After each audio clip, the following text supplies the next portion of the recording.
The famed Golden Knights of Army, the parachute team. Today they had a special guest, the president of Western Kentucky University, dropping down with the game ball. It's military appreciation today, and there's no greater way to show it than that. Army in Western Kentucky next.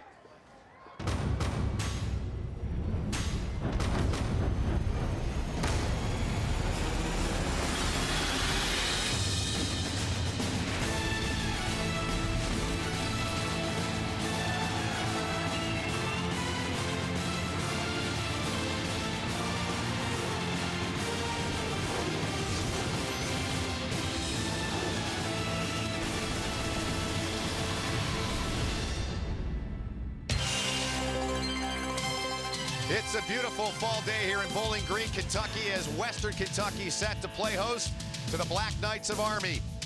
Close to 10,000 of the military expected on hand for this ball game here at Western Kentucky. These two teams meeting for the second straight year. When they met last year, it was a ball game that went right down to the wire, hoping and expecting for the same type of game here today. Great to see you. My name is Ben Holden. It's a pleasure and an honor to be with you here from Bowling Green. And you talk about the Black Knights of Army, we get to them first. Last week on the grand stage of Yankee Stadium, oh, what a moment it was. What a victory it was for Army, for Jeff Monken's football team.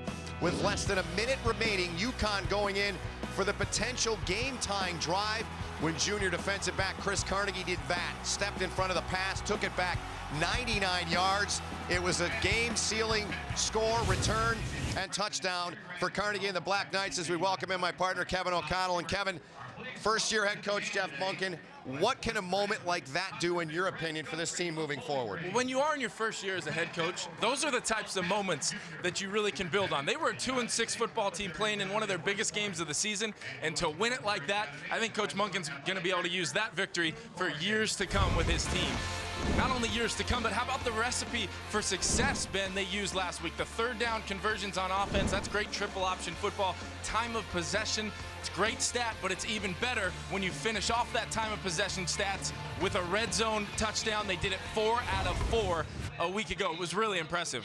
Well, what's also been impressive, an area this guy's going to love to talk about, former quarterback, San Diego State, in the NFL, the quarterback for Western Kentucky. He is a special guy, a senior, Brandon Dowdy. Maybe the most improved player in all of college football. What he's been able to do under Coach Jeff Brom is ignite this entire offense. The decision-making, the accuracy, the big plays have come. He's added new dimensions to his game, including some touch in the red zone. But how about some athletic ability, finding some of these targets, like right here, finding senior Willie McNeil, and he's got a group of receivers, including Willie McNeil, who I absolutely love studying on tape. The senior, he leads them, but this group, they've also got Jared Dangerfield, the big fella. He'll line up out wide, and then the combination receiver, Tywan Taylor. All three of these guys, 5 touchdowns in 2014. They're going to be competing all day long, but they block for each other as well. Really impressive offensive group. They do, and these young men on the left, the sophomore Jenkins,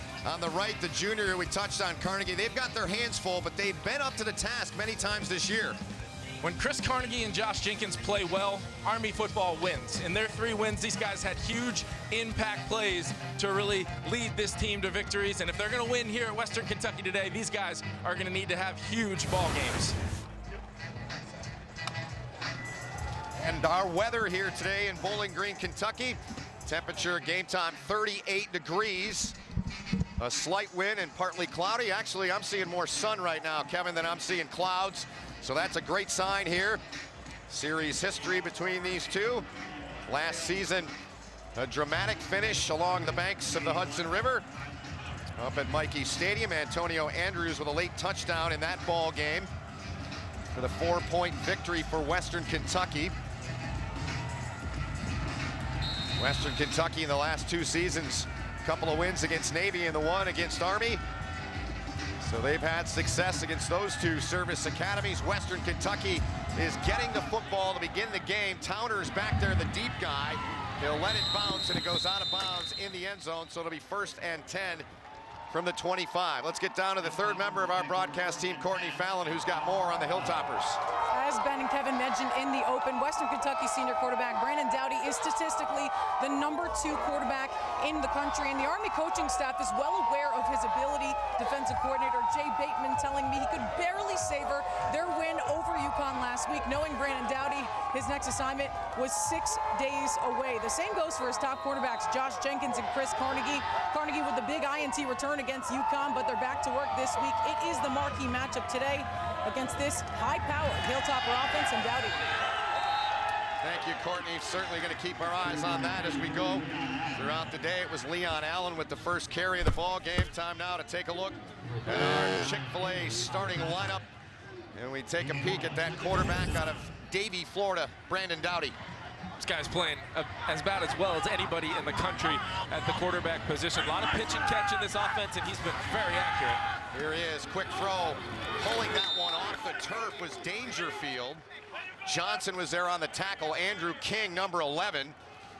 Army glad to have him back. Kevin, the Hilltopper offense, who do we highlight there? It's about Doughty and the receivers, but how about running back Leon Allen? We saw him on the first play. Coach Braum called him their best offensive player. Has over 800 yards rushing and over 300 yards receiving. This guy really does play a huge role in this Hilltopper offense. Here goes Doughty. That one bounced in front of the intended target. Army got some pressure on him. Riccardi in there. So Army doing a nice job on that first defensive series. McNeil was the guy they were trying to find. So important that this Army team, especially defensively, gets off to a good start. It looked like it was Riccardi coming off the edge there to provide a little bit of pressure and was able to affect the throw by Doughty. Good stop by Army.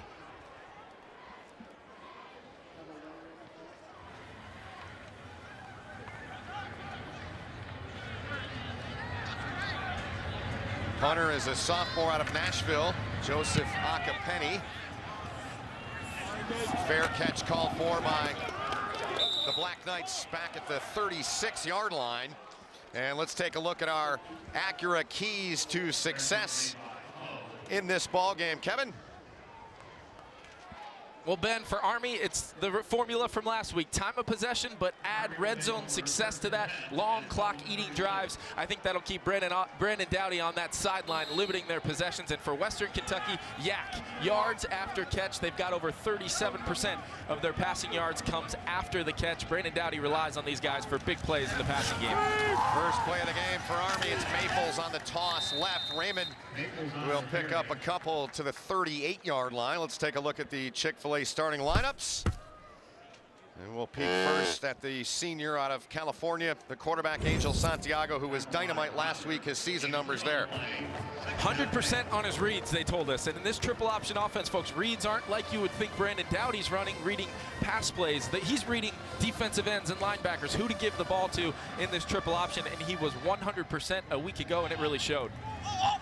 They don't throw it much, but when they do, they want to be near perfect. This Army offense. Santiago greeted. That was Nick Holt, the outstanding linebacker who was waiting for him. And he's going to be a key, certainly, on that Western Kentucky defense. Kevin, we look at the rest of the Army offense, and Terry Baggett, he's the highlighted guy this week. He really is, and he had some big runs a week ago, but it was what he did blocking. I know you remember some of those impact blocks out on the edge to really spring some of those perimeter Army runs. They're going to need him to do it today because Western Kentucky might be difficult to run inside against early on.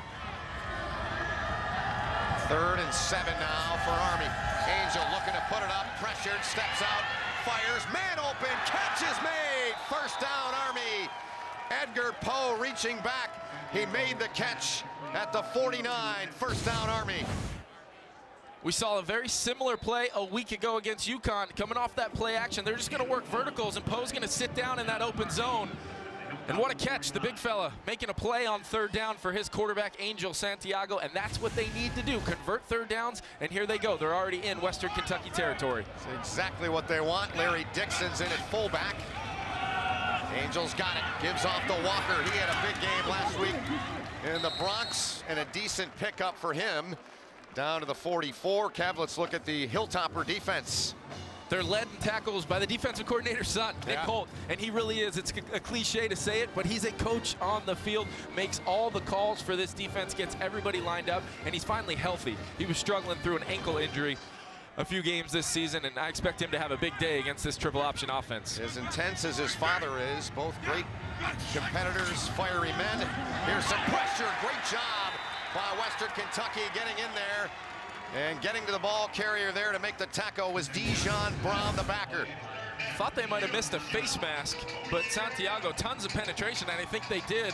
Brown might have got a piece of that face mask, but what penetration, and that's what Nick Holt wants, to set up 3rd and longs just like this by getting early down penetration into the Army backfield. If linebackers and D linemen are tackling Angel Santiago, that means that the safeties and the corners can play the pitchmen. That's how you know they're operating exactly how Nick Holt wants in this Western Kentucky defense. Brown's had some big games, stopping ball carriers, made a big play there. Here's a little inside play. Army's got a ton of real estate. Giaquinta puts his head down. First down as Army continues the march into Hilltopper territory. Giaquinta had a big 3rd down conversion last week against UConn. This is even bigger. They're just going to hand it to him on the draw, Ben. Seal off that right side of the defensive line from Western Kentucky. Give Hennessy, and it looked like Morrow over there, credit. What a conversion, and Army is in business. Giaquinta, we mentioned Terry Baggett, what he did last week blocking. Giaquinta had some big carries, getting more time to play because Larry Dixon still nursing a groin injury. A minimal gain here for Army, but this is exactly what Army wanted. They wanted this first possession, as we saw it last week, as good as I've seen them in 3 years of running the football and executing. First drive last week, 16 plays, 89 yards, over 830, 841 to be exact, and a touchdown. And it really set the tone for the whole team. And when their defense goes out and gets a stop on the first drive like they did a week ago, and then the offense comes on and doesn't get off the field until they score, that's impressive. Throwing it again, catch is made, that's Walker. The sophomore had some big plays last week, and he comes up big there. Santiago's completed 2 now. You're going to see Walker sneak out into the flat on that little up and out pattern. They're going to clear out the zone with Poe.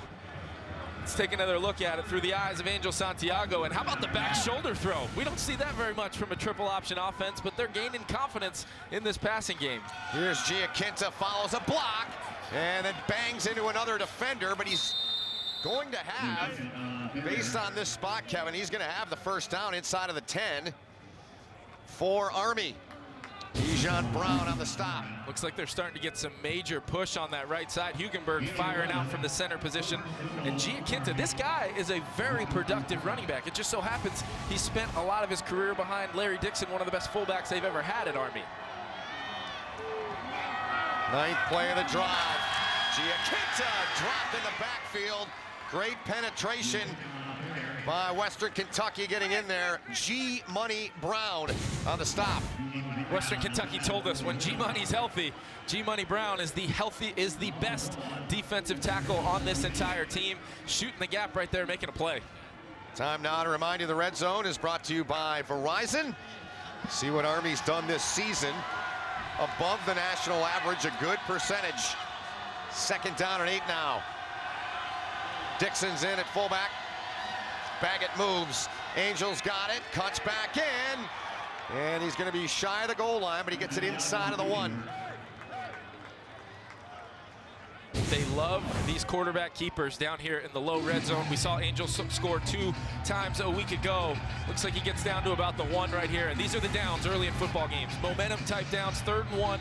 Chance to maybe hold Army to a field goal if you're Western Kentucky. And if you're Army, exactly what you wanted to do. Long drive, finish it with a touchdown. Angel, 19 career rushing touchdowns. And tries to make it 20. They signal touchdown on the near side. So he takes it in for his 20th career rushing touchdown. And Army's march results in points on the opening drive. I was with you, Ben. I thought his knee might be down. But on the second effort, the official said he got into the end zone. They're going to rule this a touchdown, and now they're going to stop it. I think Coach Brown might be trying to stop it. Yeah, he is. He is.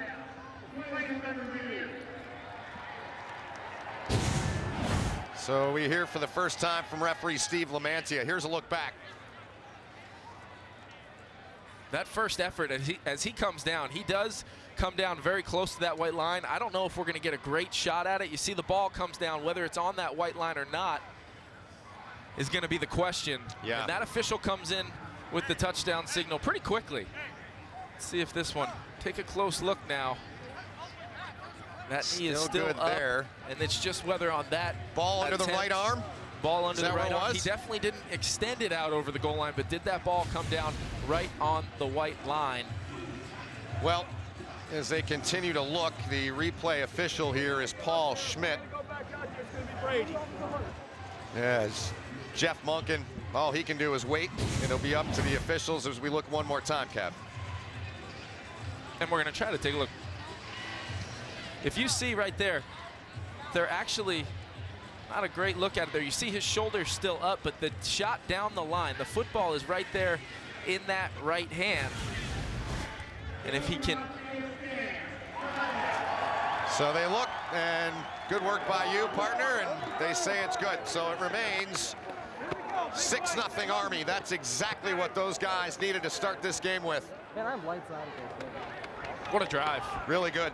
In Western Kentucky, all they talked about was trying to avoid that. Get the ball early, go down and score, and then stop Army. The exact opposite happens, and very quickly, Army picks up that momentum right where they left off up at Yankee Stadium. Daniel Grachowski on out of the hold of A.J. Schur. Grachowski just doing the PATs and the field goals. Brewer handling the kickoffs. Great start from Angel Santiago. 12 plays, 64 yards, and a 1-yard touchdown. Army with an early 7-0 lead.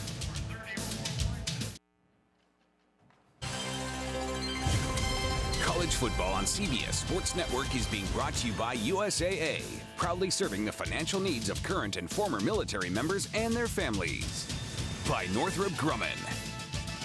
And by Golden Corral. Right now at Golden Corral, get a tender lobster tail for just an extra $4.99. That's right, just $4.99.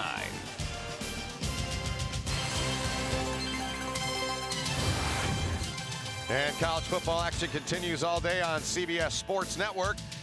Coming up next, Georgia Southern takes on Navy, and then it's USF at SMU at 8 Eastern, presented by Geico, only on the home of CBS Sports, the 24-hour home of CBS Sports, right here on CBS Sports Network. And speaking of Navy, just 29 days to go in the countdown to America's game, the Army-Navy game presented by USAA. That one will be on CBS Sports, and a great start for Angel Santiago. He was 2 of 2 throwing it on that drive, Kev, for 26 yards. And really big completions. You think about that third down conversion, Poe sitting down in the zone for the big fella.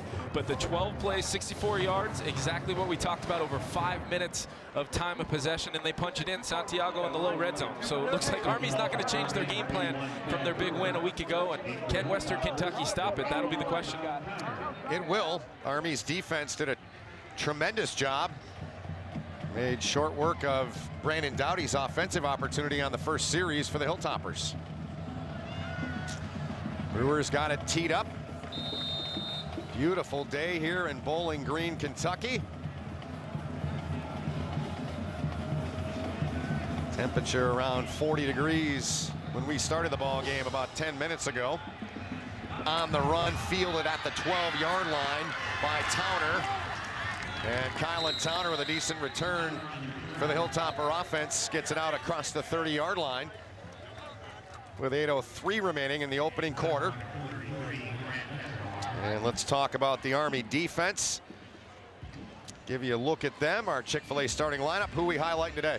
It's got to be Jeremy Timpf. Leads the team in tackles. The great instincts he has in the pass game will be tested.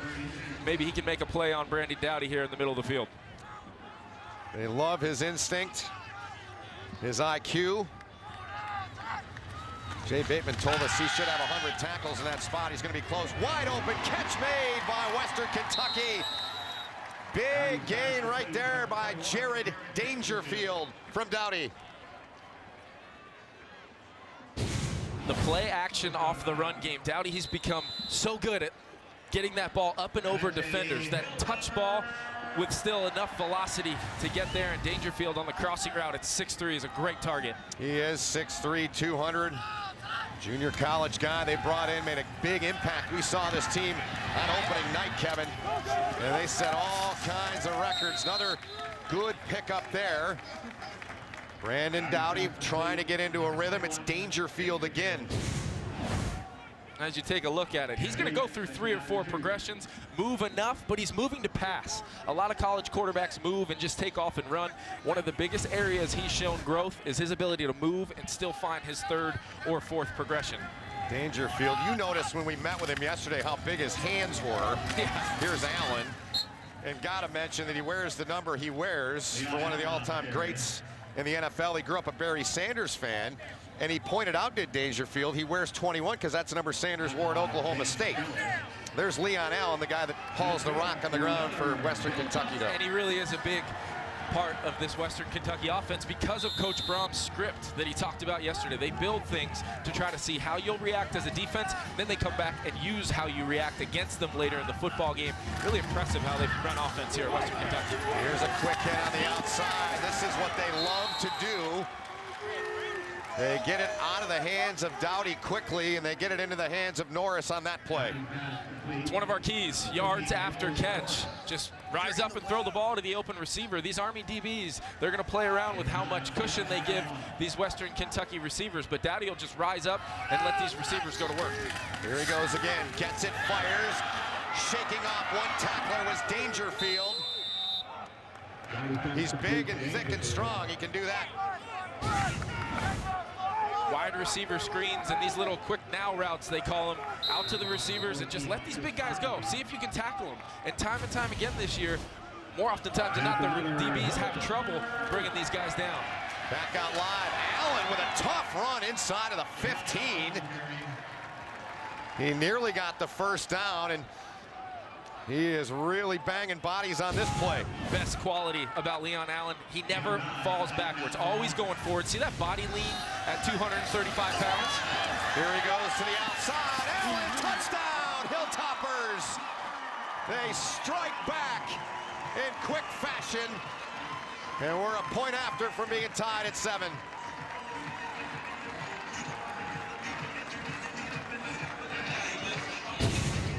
Western Kentucky can do a lot of things through the air, but they still want to have this power element, and they have the perfect back to do it, in my opinion. Leon Allen, 6 foot, 235 pounds, a very difficult guy to bring down, and Army talked about wanting to stop the run.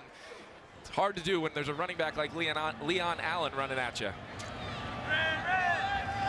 Took him just 2:22 to tie the game. 7 plays, 68 yards, going fast, up tempo. And Leon Allen getting the job done, paid off that drive with a touchdown run to tie the game at 7 apiece.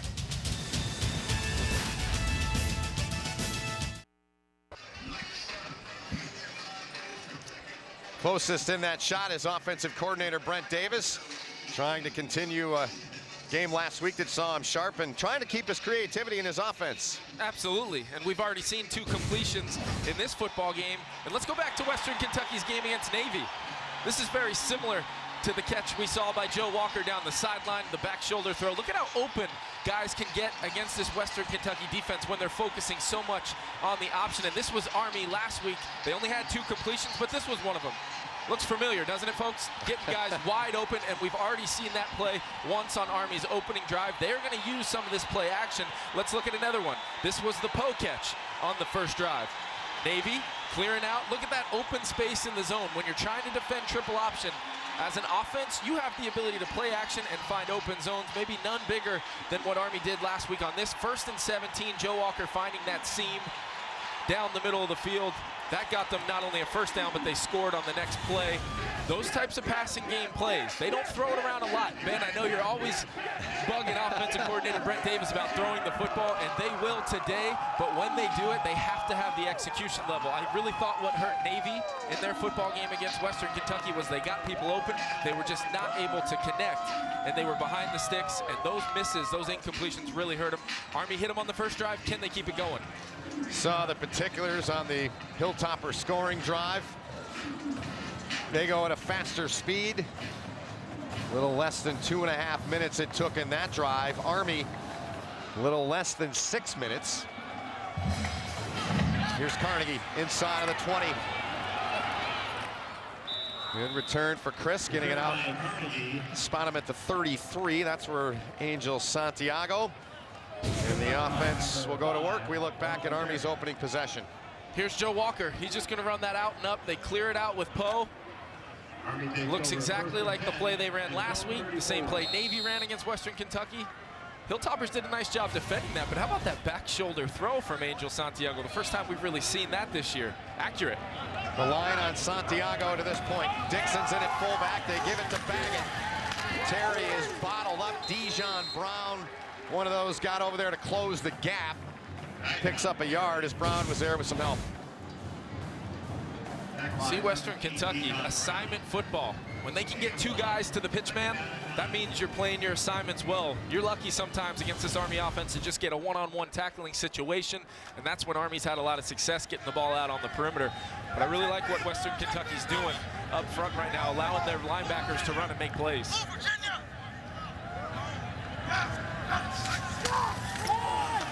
Dixon, Larry to the 39. It'll bring up a 3rd and 5 here for Army, and Dixon doing what he can, Kev. We know what a competitor he is, what a leader he is. He certainly wants to play more, but he's given him what he can here in the last few weeks.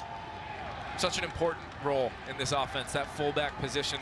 And we saw him when healthy early in the season. He can absolutely dominate football games. But here we go, 3rd and 4, 3rd and 5. This is where they were all week against UConn, and very successful a week ago doing it.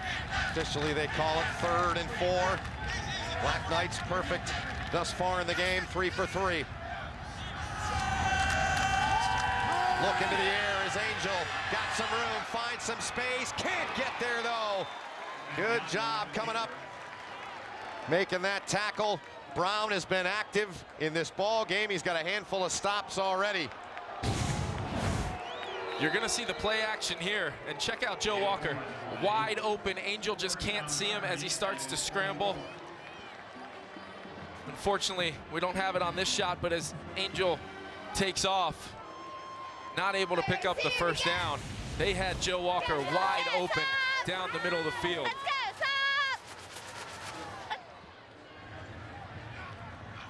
So they spot him the first down. Santiago goes back to the air. He's looking for Siobhan Lawrence. And too high on the first down pass attempt.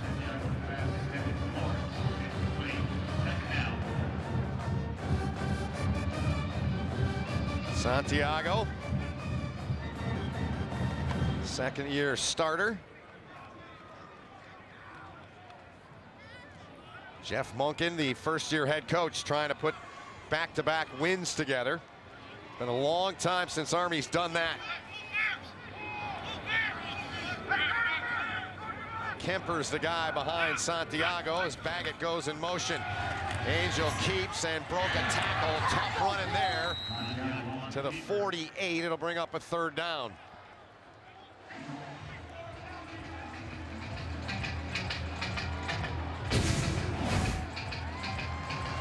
You can tell early on, it looks like Western Kentucky is going to allow Santiago to keep some of these on the perimeter and just try to rally to the football and bring him down. They have allowed quite a bit of success to quarterbacks this year, whether it was Keenan Reynolds at Navy or Austin Grammer at Middle Tennessee. There's been some successful quarterback performances on the ground against Western Kentucky.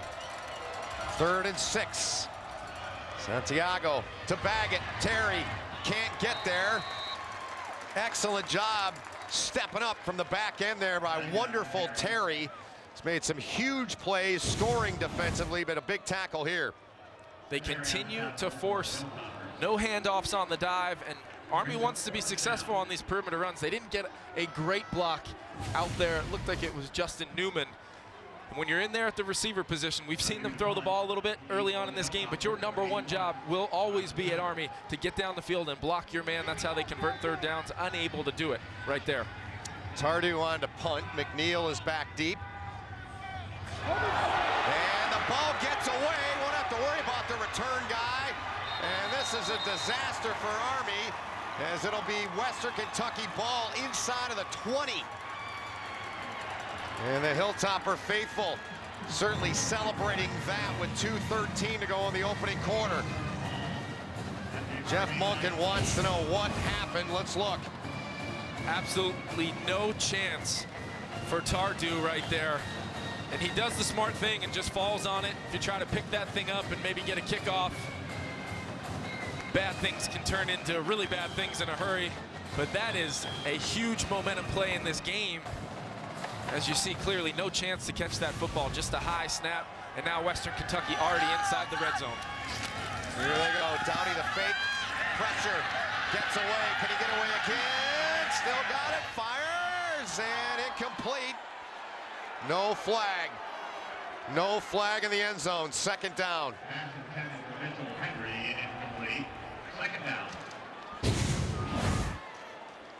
Gonna see the coverage here, Army in a 3-deep zone, and they're just gonna work down the field trying to get the isolation route. Scramble drill starts. Looked to me like collision in the end zone. No call by the official. On second down, powering away to the 15 is Leon Allen. Couple of big runs for Allen on that opening drive. Is Dowdy now with a third and about 6. Big opportunity for this Army defense. Snap over your punter's head. You're thinking you're going to maybe get on the field, and Western Kentucky's going to have to drive 60 or 70 yards to score. They get it inside your red zone. Here's a 3rd and 6 right here. Army defense can step up and try to hold Western Kentucky to just a field goal opportunity. Andrew King back in the lineup this week, number 11 there. Had a great campaign so far. Dowdy's got a ton of real estate. Dowdy's going to run it. Brandon Dowdy's going to walk in. Touchdown, Western Kentucky.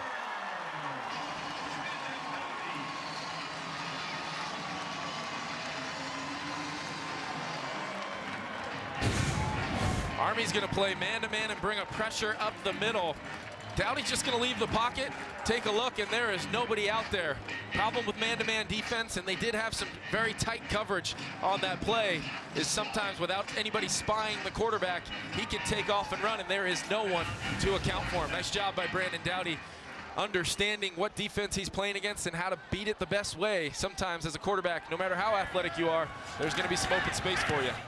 Used to scoring touchdowns is Dowdy, but that's not what he's used to. But there was a lot of grass for him to run to, and he did it.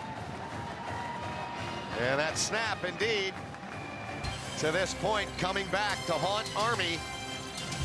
They'll get the football back, but this one led to a short field, just a 19-yard drive, 55 seconds, and then Brandon Dowdy, nobody's open. So the senior says, I'll just trot my way in for a 14-7 lead.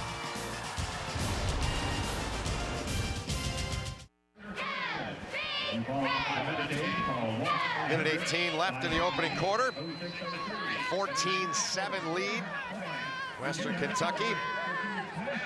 And they have done a great job of doing what you want to do, playing in control, playing with the lead. You see in the last 26 games what they've done.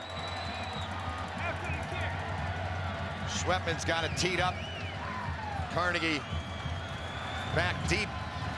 Army trying to respond after the bad snap and the Dowdy touchdown run. Here's Carnegie. Popped and dropped shy of the 25.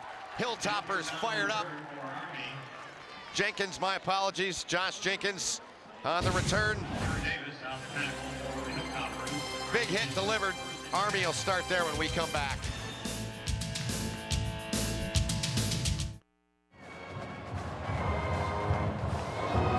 14-7 Western Kentucky with the lead. Jay Bateman there coaching his guys up. Let's get down to Courtney for an update. Yeah, Ben, I was just passing by the Army bench with Jay Bateman, very stern with his defense, telling them it was way too easy for Brandon Dowdy to score that touchdown in that final drive. They've got to get lined up on their marks, making it way too easy. Brandon Dowdy's used to scoring touchdowns, but not like that on the ground with his feet. Thank you, Courtney. Indeed the case. And so Army goes to work now from the 24-yard line. Trailing in the game 14-7. Dixon, the fullback. Army started the game with a nice march down the field to take a 7-0 lead. Here's Larry. Breaks a couple of tackles and dives out to the 31. And Ben, Army's already thrown the football as much as they did all of last week. Here's why. Take a look at Joe Walker. This was a third down. There's going to be nobody within 15 yards of him as he runs down the slot. Those are the types of plays Navy was unable to capitalize on, and obviously that drive stalls, the snap over the head of the punter, and all of a sudden Western Kentucky's up 7. But they had an opportunity in the passing game for a big play right there. Here's Angel, and he's going to come up a couple of yards short with a half a minute remaining in the quarter. Taryn Williams on the tackle. Armed Forces Football is proudly sponsored by USAA, and there's a flag on the play.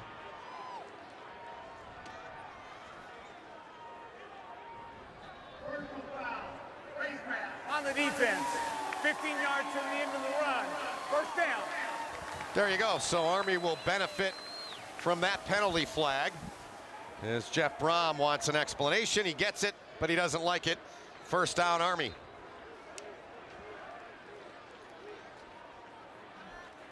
Mention USAA, one of the official sponsors of Armed Forces Football. First and 10 from the 48 now. Big hole for Larry, gets to the 44-yard line, picks up 8, does Dixon. That's like the Larry Dixon we're used to seeing. It's looking a little more explosive today, and they're getting some push up front. Nice size hole there created by that offensive line from Army, and another big gain on first down. Larry with big games this season against Buffalo and Ball State. Another run here for the Black Knights. Here goes Dixon. That's the end of the first quarter, folks, so a good drive shaping up here for Army. End of the first quarter with the score. Western Kentucky 14, Army 7. We'll return to Bowling Green, Kentucky after these messages. You're watching college football on CBS Sports Network, the 24-hour home of CBS Sports.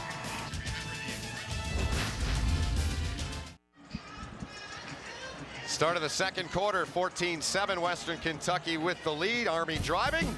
Before we get going, let's remind you that former NFL Ironman London Fletcher joins Brandon Tierney, Anita Marks, Amy Trask, and Fred Smoot as they get you ready for Sunday's action. That other pregame show tomorrow morning at 9 Eastern, only on CBS Sports Network, the 24-hour home of CBS Sports.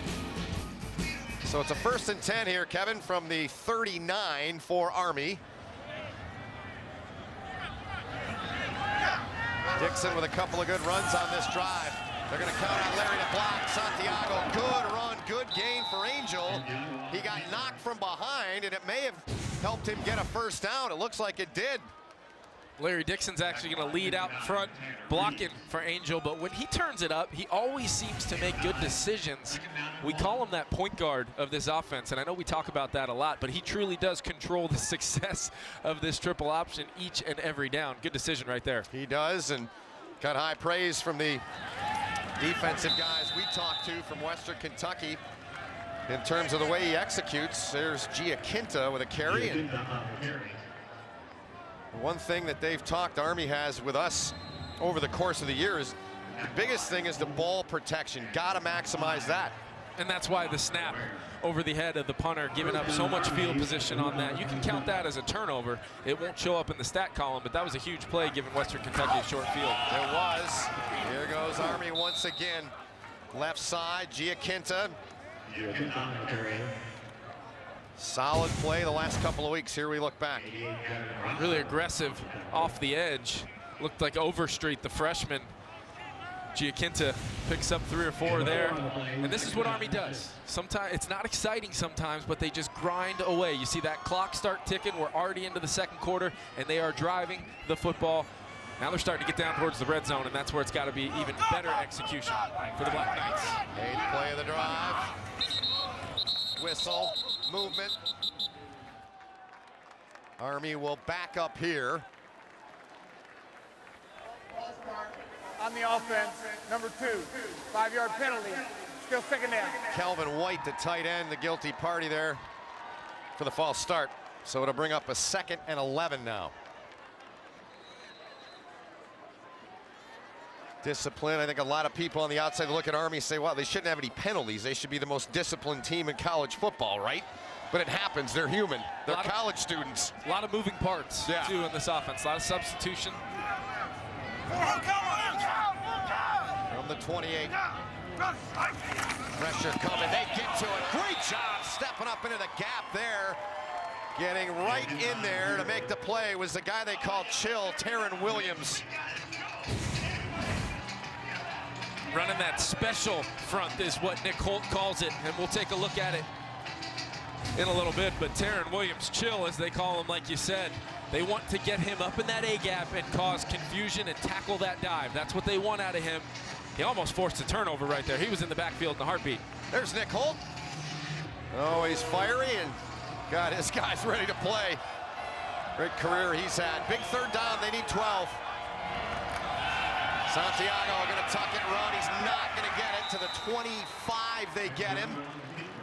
In there to help out some of the members up front. Shorter in there. Gavin Rocker as well. Bring on the field goal unit, Will Army. Just not a lot of play calls for this offense on 3rd and long. They go with the quarterback draw, but when that fullback, when Giaquinta cannot lead up on the Mike linebacker, Taryn Williams, not going to be able to pick up 11 or 12 yards there on a quarterback draw, so they'll attempt the field goal. Here is Grachowski. You see his numbers, a 42-yarder. And Daniel comes on and gets the job done. So they get points to the Black Knights. 43 yards, they're officially calling it. 4-point lead. Grachowski eyeing that one through. Knew it was good. 4-point lead, Western Kentucky.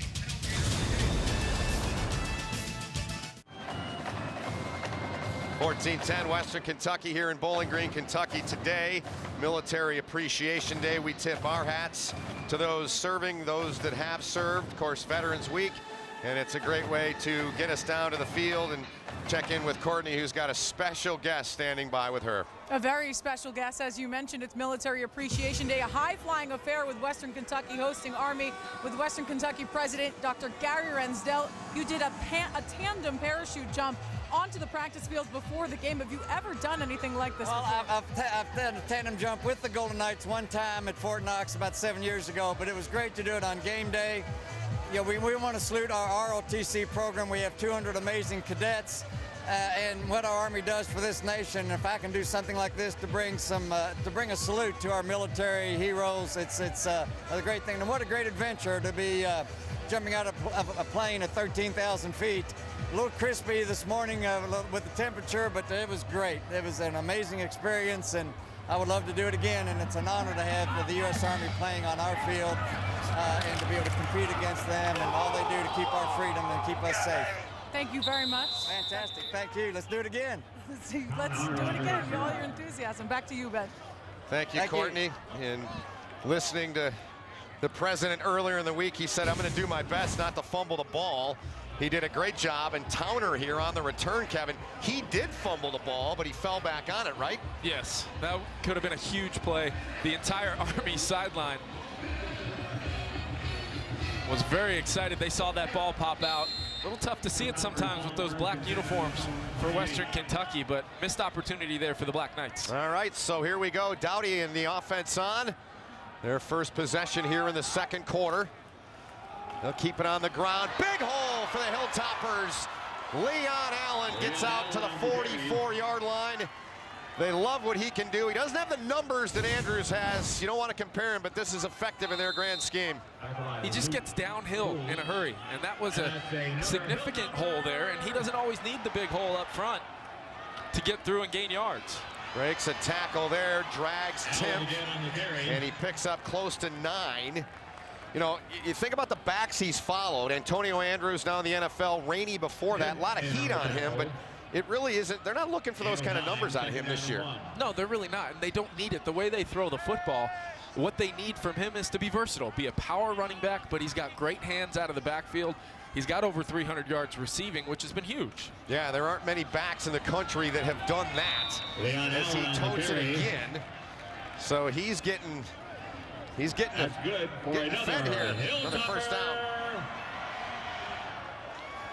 Mention those backs around the country. It is exclusive company, isn't it? I mean, he's on a list with some of the best in the country. And it's the versatility. It's what he provides to Brandon Doughty. When you have a senior quarterback that's willing to check the ball down, he's going to hit his running back more oftentimes than not. Now they go to the air. First down catch is made. Dangerfield inside of the 30. England was over there to make the tackle, but Brandon Doughty doing what he does to the young stud Dangerfield. Jared Dangerfield is so tough outside. He presses vertical. Carnegie just has to respect the speed of the big fella at 6'3", 200. He catches about 5 or 6 balls a game just on those types of routes, comebacks and outbreaking routes. Doughty throws them very well. Now they fake to Allen. Here's Doughty, pressured by Drummond, fires, and it's dropped, incomplete, as he was looking for Gorski, one of the tight ends. Gonna roll Doughty out off the play action. Pretty good coverage there, and nice job by Joe Drummond. I know he's a guy on that defensive line they are really relying on to get pressure on the quarterback. Only 7 sacks on the season for Army. It's been their true weakness. They're trying to create pressure any way they can, and Joe Drummond getting off the edge. That's a good start. 7 sacks. They picked 10 passes off. Now here's a check down pass to Allen inside of the 20. It's going to bring up a third and about 3. So Allen's been more involved on this drive than any to this point of the game. Setting up a screen, and you mentioned it, Ben. He's going to be involved, and they like to get the offensive lineman out in front. I think this Western Kentucky offense, very underrated in the screen department. Might see another one here on 3rd and short. 3 wide to the top of your screen. 3rd and 3. They need to get the 16 to get the first down. Up tempo they've gone here on this drive. It's what they do, and they do it well. Allen's got it, runs out of room. Army, great job to stop him. Jenkins came in. John Voigt was the first one there, 59, that got to him. It'll bring a 4th and short up. Really nice job on the edge by Voigt and Jenkins. He's not afraid to stick his hat in there. That's a 235-pound running back and Army's best defensive player, helping to make a big stop and get Western Kentucky's offense off the field. That is a win for this Army defense. Yes, it is. 4-point lead for the Hilltoppers. Schwetman, 81.2% on the field goals this season. He'll try this from 36. Doughty's the holder. High snap, gathers it in, gets it down, and Schwetman able to come on and put it through. And it's a 7-point lead. 8:49 remaining in the first half. Army will get the football back as their defense held them to just 3. It's a 17-10 lead.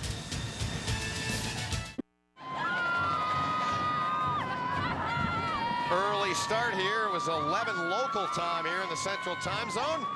Fans turning out. We look at our Chick-fil-A fan cam, give you some shots around the stadium of the fans. Good turnout with Kevin O'Connell, Courtney Fallon, all of our hard-working crew. Ben Holden, and hope you're enjoying the broadcast. Love the passion, the color inside.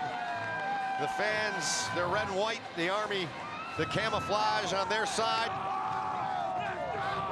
Big ball game for Western Kentucky, Kevin. You know, started really for them after the game last week against UTEP. Dramatic victory. They're sitting at 4 wins. They're trying to get 2 more to get bowl eligible, and it starts with this one today. I like Jeff Brom and his playoff football mantra he's preaching to his football team.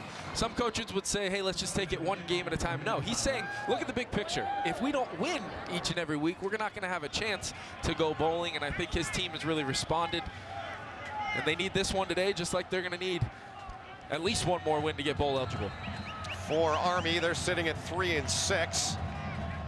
Next week, we'll see them along the banks of the Hudson at Mikey against Fordham. Then they'll have some time off before they take on Navy. They'll try to finish the 500 record this season.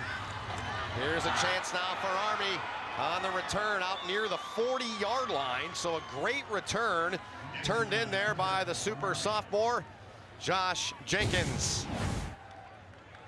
Always exciting for this Army team when they can get one of their returners in space. Everybody kind of holds their breath for a second. It's been so long for this team since they've had a return for a touchdown, and they're getting closer, and they've got the right guy back there returning. Jenkins is a playmaker. It's been over 7 years since they've returned a kick or a punt.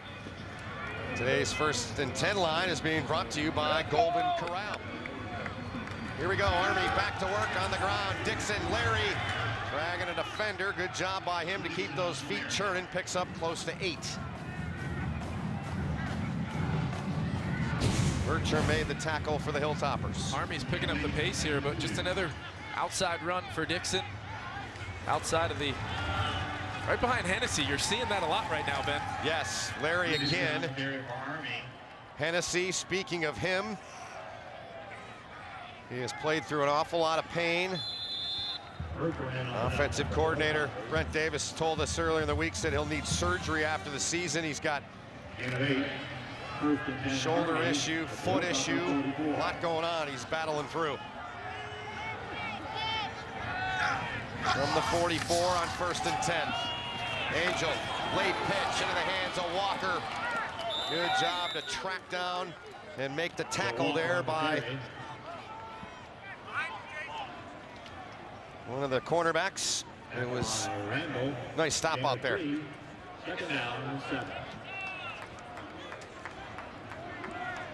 Yeah, Ben, the perimeter runs, and there was just a pitch right there. They had 14 last week against UConn after just 1 against Air Force. Really was an Achilles heel for them, not being able to get any big plays outside.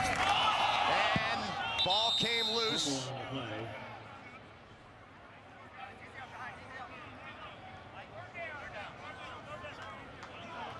Hugenberg's the center.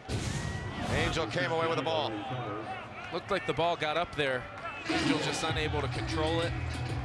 No, it's not extreme cold out here, but as a former quarterback, I can tell you, your hands just get cold sometimes. Having that feel of taking a snap from under center every time like Angel Santiago has. That's a little different than Brandon Dowdy out in the shotgun on almost 80% of his snaps. 3rd and 7. 41, they spot it. Angel looks to the air. He's got Kelvin White. Fires too high off the hand of White. They came over to double the ball as wonderful Terry was there to help out on the coverage for Western Kentucky. Trying to get the tight end down the middle of the field. Just need to drive that football a little bit more. Ball hung in the air a little bit on Angel Santiago and allowed the safety to get over the top, and he was lucky that ball wasn't intercepted. So Alex Tardew on to punt. Kylan Towner back deep to return the punt. No snap issues here for Army. They clean that up. Towner with a fair catch at the 17-yard line with 6:31 remaining in the half. Western Kentucky, they can light up the scoreboard. Just 17 so far, but plenty of time left in the half as they look to come back with another scoring drive. The road to the Final Four continues right here on CBS Sports Network. Head coach Jay Wright, senior guard Darren Hillard lead number 12 Villanova in their season opener against Bucknell Thursday night, 8 Eastern only on the 24-hour home of CBS Sports. Brandon Dowdy, high acclaim as a passer, one of the best in the country, as we're going to look at his resume today, Kevin. And we've seen a little bit of everything from him. Obviously, the intermediate passing game, he's got that great touch, and then the accuracy on the quick throws out to his playmaking, yards after catch wide receivers. And how about him getting out on the edge? Just his 2nd touchdown of the season, but Army tried to play man-to-man coverage in the red zone, and the senior, who is so accountable, he has complete control. He knows exactly what you're doing defensively, unless you disguise, like Jay Bateman talked about doing. And Army's done a little bit, but I don't think they've disguised enough so far, and they better be careful, because this guy can make you pay in a hurry. Yeah, he can. 46 completions of 20 yards or more coming into the game. There's so many accolades about his game in terms of throwing it. Here's Allen on 1st down. Glover got a piece, was the first to give him a bump as he was finished off. I mean, what impresses you so much about Dowdy in terms of those numbers and what you've seen of him on film and what you've seen on him today so far? What really impresses me is he very rarely misses an open guy. Coach Brom and this offensive staff, offensive coordinator Tyson Help up in the box, they do a good job of getting guys open, and when they do, he hits them. Here he goes. Oh, knocked away. What a play by Carnegie. Oh, he had Taiwan Taylor, and Chris Carnegie said, not so fast. When you're playing with confidence at the cornerback position, you can take some risks and gamble a little bit. This is about a foot away from being a 79-yard touchdown. Oh. Carnegie undercuts that ball. That is a big-time play. Fully extended. Almost came down with it. What a play by Carnegie. Terrific play by the junior out of Oakland, California. So third down, and a great play made by the other California native on the other corner from Pittsburgh, California, Jenkins. This is the matchup I wanted to watch. Dangerfield outside with Jenkins one-on-one. Look at that break and him get downhill. Almost intercepts that one. So just on 2 plays, you see the best of this Army football team. It is number 3, Josh Jenkins, who plays the field corner or boundary corner, and then Chris Carnegie, number 14. These guys are electric for them, and those are the types of plays against this number 2 rated Western Kentucky passing offense that they're going to need to make all day. You weren't with us at the outset of the broadcast. Kevin touched on those guys in the open. They are the best guys on this football team. All-around football skill, according to their coaches, and they just made back-to-back plays to clearly illustrate that. So Army with the football. When we come back, there's the junior Carnegie, knocked one away. Then the sophomore Jenkins diving. A ball-hawking type play there to break one up.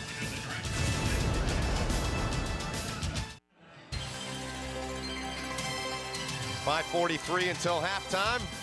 7-point lead for the home squad, Hilltoppers of Western Kentucky. Coming up on the Verizon Halftime Report, Adam Zucker, Brian Jones, and Spencer Tillman will get you caught up on all of today's college football action. It's all coming up next when we're done on the Verizon Halftime Report. And Kev, here's a look at Carnegie and Jenkins made back-to-back plays last defensive series. 2 of my favorite guys to study on this whole team. Carnegie's seen a lot of action this year because people try to stay away from Josh Jenkins. But Jenkins, 54 tackles, total tackles, 2nd on the team. I mean, to be involved in that many plays, these 2 guys are something else, and Jay Bateman loves having these guys to build his defense around. Matt Giaquinta, the ball carrier, got rocked pretty good in there. Brandon Leston was in on the stop. So big possession here for Army, a chance to go in and tie this game up. This is the exact kind of time in a game where Army wants to have about a 5-minute drive, eat up the rest of the clock in this half. They take a timeout here, though, to talk things over. 30 seconds. So Angel Santiago, the offense, will come over and chat it over with Jeff Monken and the coaches. Looked like Xavier Moss ran on the field a little late there.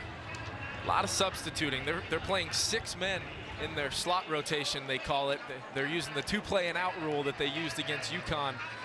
And you might think, why not Maples and bag it in there a little bit more? But with Giovanelli back today and Joe Walker, we saw Torrentine at times last week. Keeping those guys fresh allows for a lot of success in this triple option game because those wingbacks have to do a lot, whether they're blocking for one another, taking an option pitch, or even catching a ball downfield. So they get things discussed.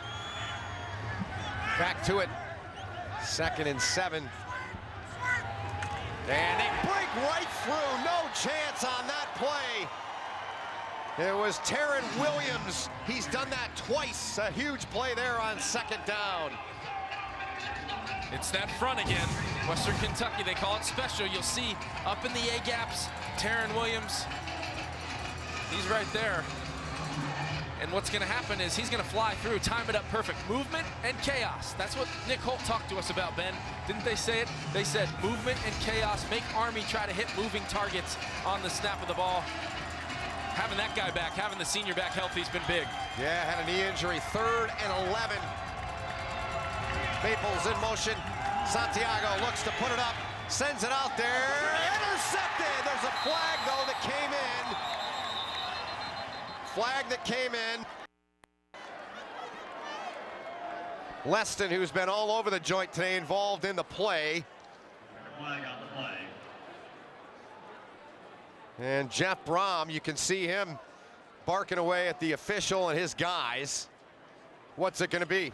Offensive or defensive PI? Pass interference on the defense, number 45. 15 yards from the previous spot. Automatic first down. Huge penalty there against the Hilltoppers.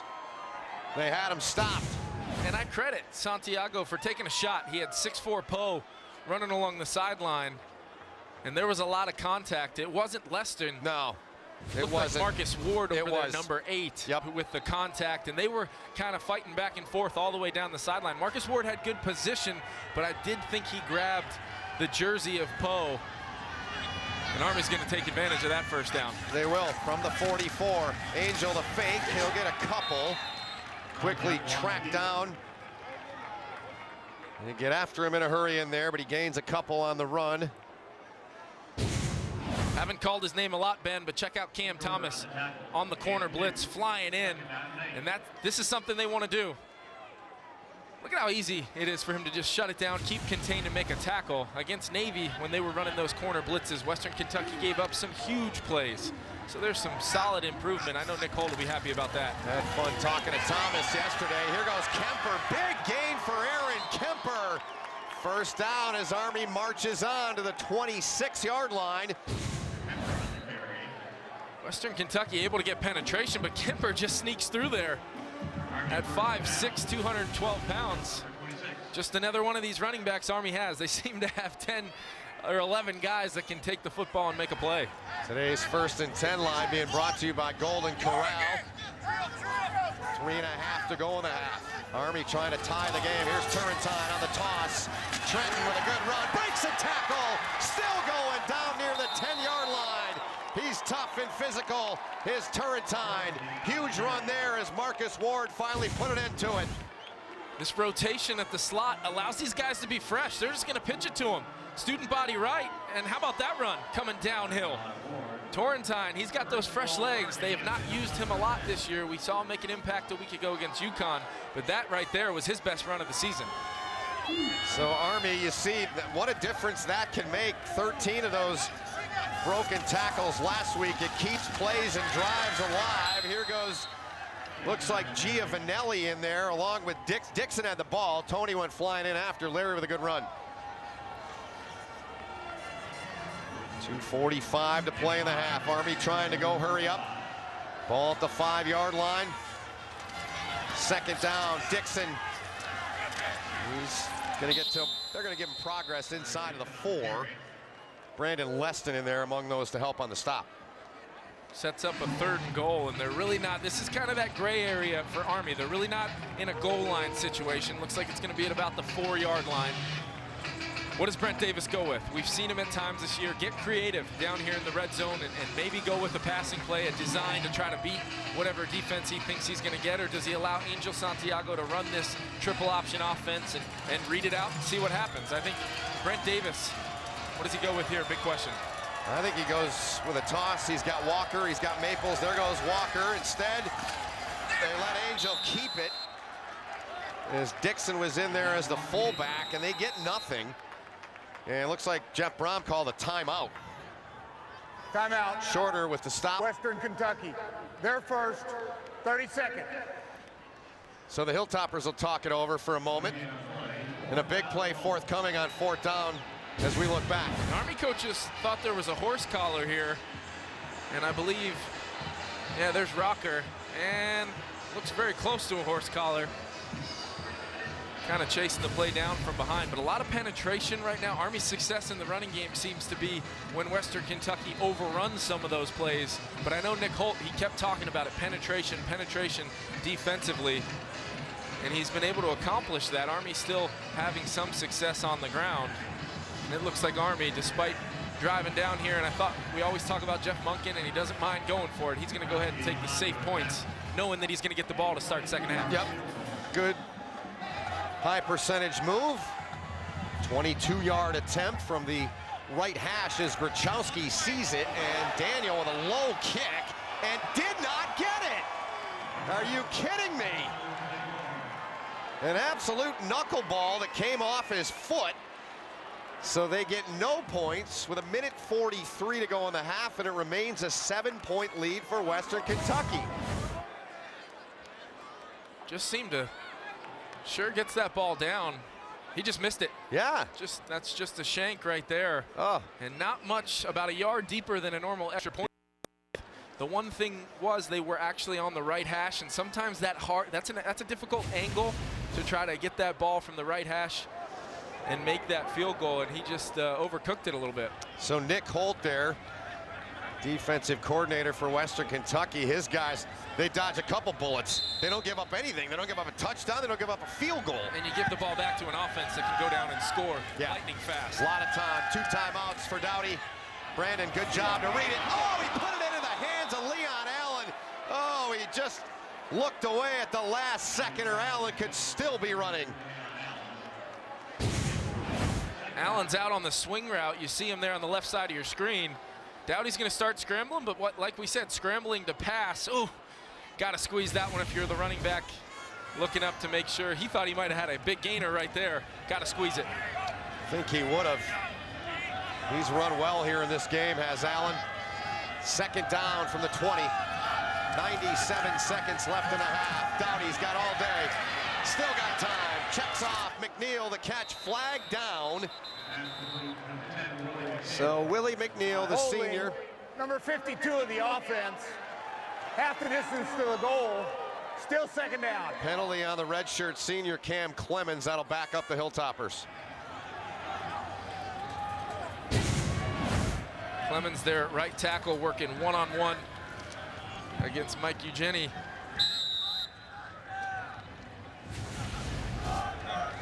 All day to throw right there. Just Army, their decision, Jay Bateman's decision, is do I pressure with 4 or 5 or 6? Or do I just send a 3-man rush and try to drop 8 into coverage? Either way, I think you're picking poison against Brandon Dowdy. I agree.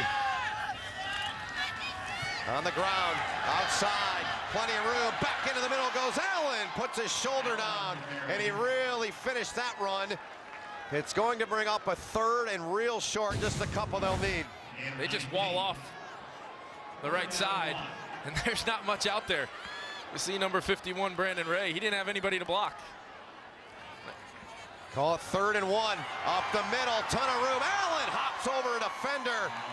Running like a man possessed out to the 44, 1st down. Hilltoppers so comfortable in this setting, driving with not too much time left. They have the 2 timeouts. Dowdy in complete control. From the gun, Dowdy with time, taking a shot. And the catch by Dangerfield. He pulled it in, but he was out of bounds. Half a minute left in the half. Carnegie running step for step with the big fella down the sideline. Perfect technique right in the hip pocket of the junior. So 30 seconds remaining. Still the 2 timeouts. Army's defense has held Western Kentucky to 69 yards passing to this point. There's a flag on this play. Allen gets the 1st down, but there are 2 flags. Holding number 67 on the offense. 10-yard penalty. Still 2nd down. Derek Stark, the redshirt senior out of Dayton, Ohio, guilty there on the Hilltopper offense. This one's going to be pretty easy to see. Right there working in the middle of your screen. A lot of jersey by Derek Stark. And that once again will set them back. So very rarely can you have success in a 2-minute drive situation with 2 significant holding penalties, especially on 2nd down. Now you're looking at 2nd and 20. They were able to get back on track the first time with the Leon Allen draw play. Where will they go here? 4th penalty of the day on Western Kentucky. Dowdy fires over the middle. Catch is made across midfield. Mitchell Henry from nearby Elizabethtown, Kentucky, the grab. So timeout. You've got 8 seconds left. Western Kentucky, their 2nd, 30 seconds. I know you and I have talked a lot. We like this tight end here at Western Kentucky, and Dowdy just fires it down the seam. You'll see the middle of the field. Fires that ball. We talked earlier about needing to drive that ball so the free safety can't get involved. That is exactly what we're talking about, and sets up a 3rd and 2. They still have their 1 timeout left, but with only 8 seconds, you're making a decision as a play caller here whether you're going to go and try to get this 1st down, try to get some significant yardage for the field goal, or are you potentially setting up a shot zone if you don't feel comfortable with the depth or the distance of this field goal. So decision time, what type of play are you going to call? A lot of options with the weapons that Brandon Dowdy has. So if you're thinking field goal, what are we talking, 10 yards? Is that fair, or you feel like they need more? I think they need about 15. Okay. Schwetman's long for the season, I believe, is in the 40s. Correct me on that one, partner. Yes, he is in that range, so here they go. Catch made, McNeil. He's not going to get much. That's not going to help him a whole lot. 44, the career long on Schwetman. So right now he's way beyond that. There looks like they're going to just try to chuck one and hope for the best, huh? Yep, and this is where a 6'3" Jared Dangerfield, they're going to go ahead and bring in 3 wide receivers here.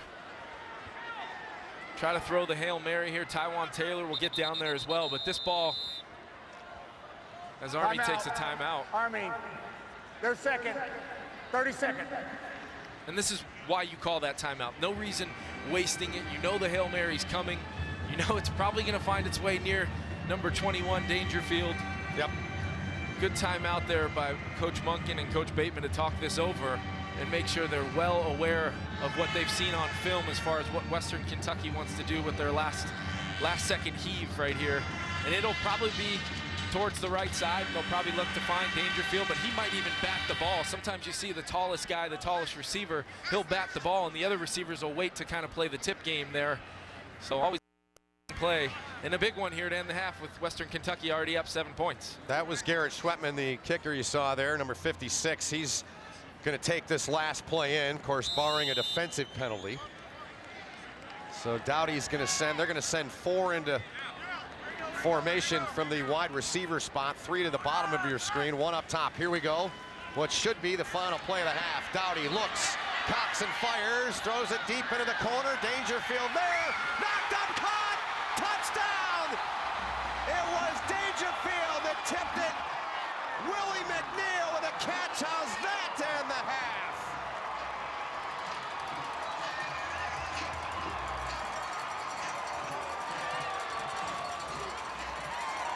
As you said, Kevin. The ruling on the field is a touchdown. The play is under review. That is tremendous execution. You get your tallest receiver down there. He's in the middle of the pack, and he either catches that ball or that thing tips right to a waiting Willie McNeil. Absolute perfect throw by Dowdy. Tremendous execution, and there's not much else to take a look at here, folks. That is a touchdown and a backbreaker for Army after playing a very competitive first half. Wow, what a play. And what foresight by you. Executed perfectly. Yep.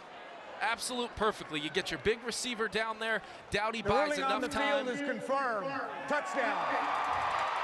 And you fire that thing to a location with enough air on it that your 6'3" receiver. Army doesn't have anybody down there really. I mean, Ryan England's 5'10", Josh Jenkins 6 foot, Chris Carnegie 6 foot. Not sure who else was in there at the time, but there's really nobody. It's just a jump ball. And you can tip that ball just like he did or catch it. And what a play, Willie McNeil, right where he needs to be. Well, they told us we were here opening weekend in August as Schwetman tries to make this a 14-point game at halftime, and he does. And the coaches told us about McNeil. They said he's steady Eddie. He's the go-to guy. He's the leader of that wide receiver core. We heard from Dangerfield yesterday the respect that he has for McNeil. What a way to end the half, and what a half it was, Kev. 14-point lead, Western Kentucky, 24-10. Army will get the football to begin the second half. Let's get down to Courtney, who's with Army head coach Jeff Munkin. Coach Munkin, how big of a backbreaker was that to allow a Hail Mary to end the half? Oh, it's a tough play. I mean, they get up another score, but we hadn't played very well the whole first half, so that's probably the way the whole thing's been going. They're a good offensive team through the air, but they've had a good game on the ground as well. How do you stop this offense offensively in the second half? Oh, we just got to do a good job with our run fits and not let them hit big plays like they did right there. Thank you very much. Good luck in the second half. So we look back one more time at a great finish, a highlight reel finish. 24-10, Western Kentucky. That's the end of the first half. Stay tuned for the Verizon Halftime Report with Adam Zucker, Brian Jones, and Spencer Tillman. You're watching college football on CBS Sports Network, the 24-hour home of CBS Sports.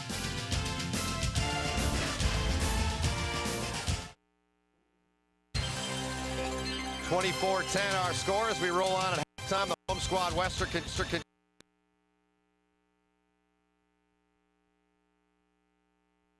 Of those who can, make sure you join Rich Gannon, Steve Berline, and Trent Green for NFL Monday QB, delivered by FedEx. It's Mondays at 6:30 Eastern, only on CBS Sports Network, the 24-hour home of CBS Sports. Western Kentucky's got a great quarterback in Brandon Doughty. Final play of the first half. Doughty heaving it up, a 45-yard play. Was off the hands of Jared Dangerfield into the waiting hands and the waiting arms of the senior Willie McNeil. Doughty and the Hilltoppers by 14 at halftime.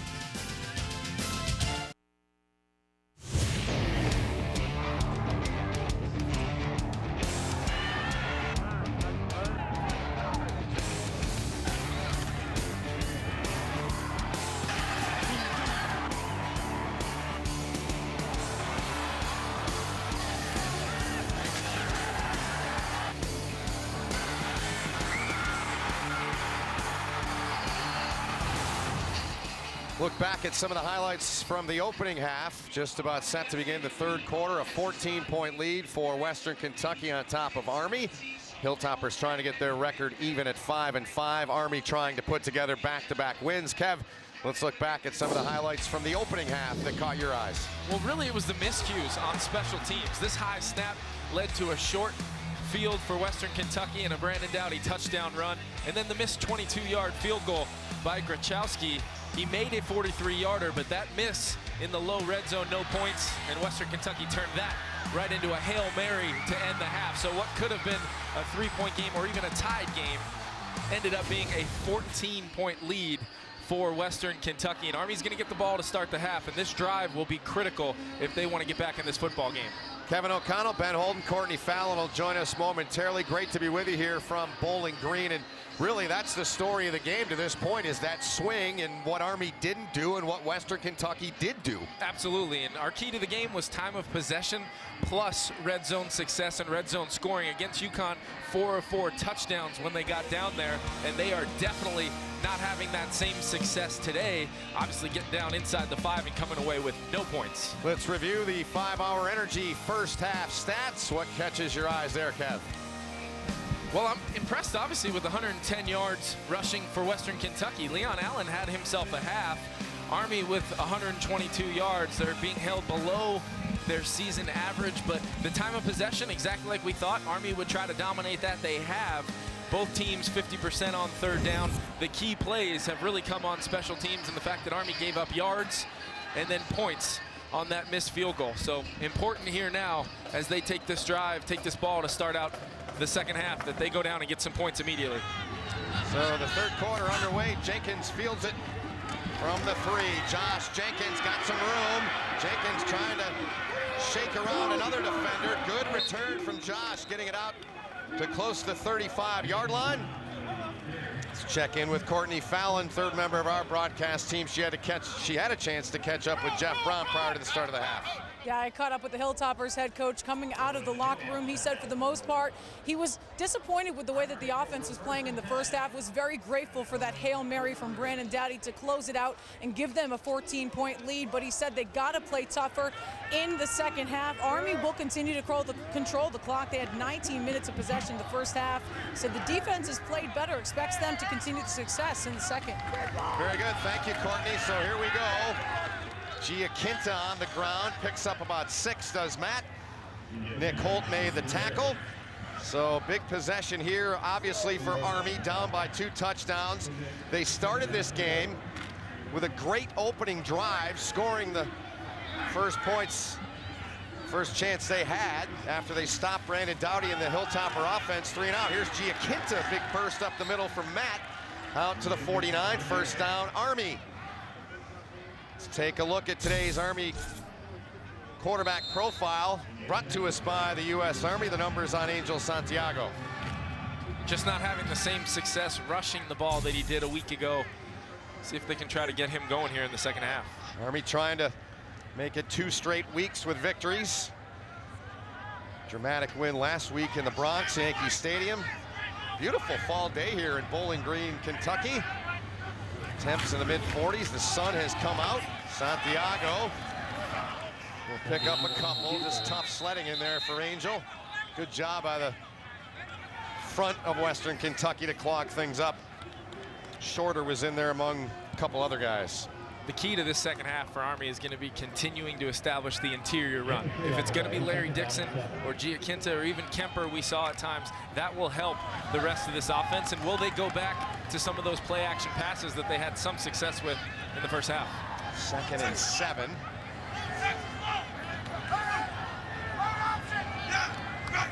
Turrentine in motion. Instead, they went right up the gut to Giaquinta. Watching out of your picture, Nick Holt was about 5 yards on the field. The defensive coordinator of Western Kentucky, he's into it. There's Nick. Look at that fire. Look at that passion. And he was like that yesterday at 11 o'clock in the morning, too. Walked into a meeting with us. Always enjoy meeting with Coach Holt. It was fun both times we've been here. 3rd and 4, 45-yard line. Spagan in motion. Terry's going to get the ball. Buried, though, coming up on the end. Great job on the outside. Holt came out. Thomas came out as well. That was all Cam Thomas, flying up from the 2nd level. Nobody blocks the corner. And when you're a complete corner like him, he loves to cover, but he knows playing against a triple option offense, he's going to have to come up and do some dirty work in the run game. And that was a great play tackling Baggett, who goes at 220. Nice job on 3rd down by Thomas. It was. He was excited to play against the Army guys. Sister in the military, in the Army. Jenkins trying to down that, could not get it, just went past his hand. 12:01 remaining in the 3rd. Nick Holt continues to coach up his guys. Dijon Brown. Brandon Doughty in the offense gets it back when we come back. College football on CBS Sports Network is being brought to you by Navy Federal Credit Union. 4 million members, 4 million stories. Navy Federal Credit Union. By Bass Pro Shops. Your adventure starts here. And by Chick-fil-A. We didn't invent the chicken, just the chicken sandwich. Army made the trek from West Point here in Bowling Green, Kentucky, where the home team is up by 14 early on in the 3rd quarter. Beautiful day here, mid-November. Time to look at our QB profile on Brandon Doughty. It's brought to you by the U.S. Army, and the particulars on him in half number 1, Kev. If you take away the Hail Mary, Army would have held him to under 100 yards passing, which would have been remarkable. They give up that play to end the half, but can they get back to those principles that they were running this Jay Bateman defense off of? I thought the disguise was better in the 2nd quarter. Obviously, Western Kentucky had some penalties to kind of stall their drives a little bit, but Western Kentucky offensively able to run the ball. Leon Allen almost 100 yards rushing. Can they get the play action game going off of it? Yep, that's what we'll watch. Hilltoppers average 50 points a game, officially 49.8 on the home field. They're on their way, getting through, and heading to the end zone goes Allen. That run game looking great on a monster touchdown, an 80-yard run for Western Kentucky.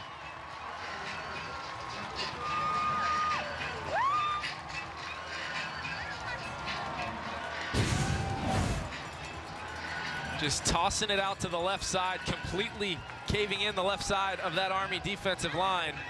And once Allen got in the open field, some people say he doesn't have home run hitting speed. I would argue, go watch that clip right there. Finishes off the 80-yard run, and what an absolute, you talk about back-to-back plays in a game that are backbreakers. You give up a Hail Mary and then an 80-yard touchdown, and Western Kentucky now up 21 points after this extra point.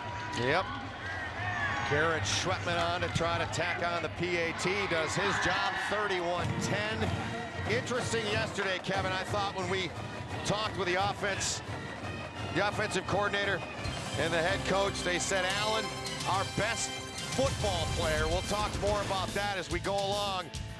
He was on pretty good display here. An 80-yard run to the house for Leon Allen.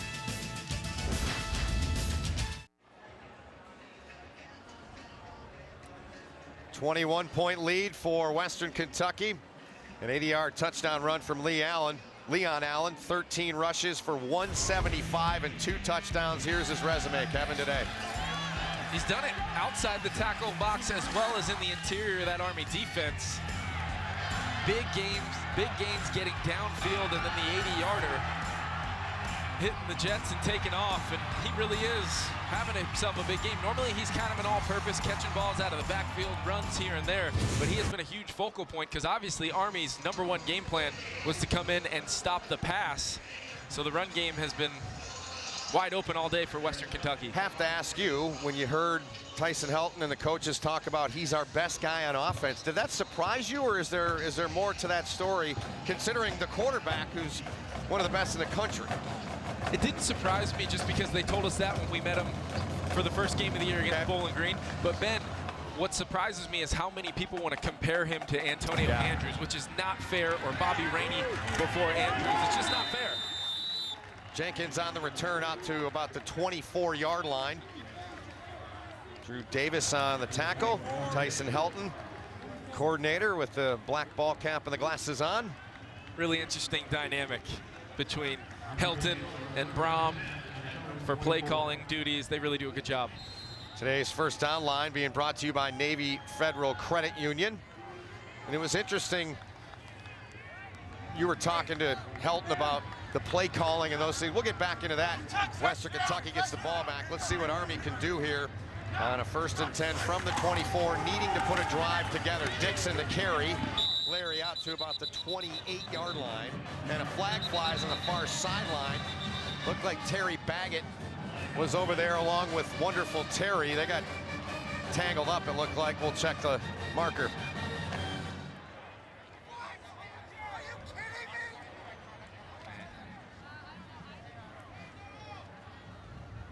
Personal foul, unsportsmanlike conduct, number 5 of the defense, 15 yards from the previous spot, automatic first down.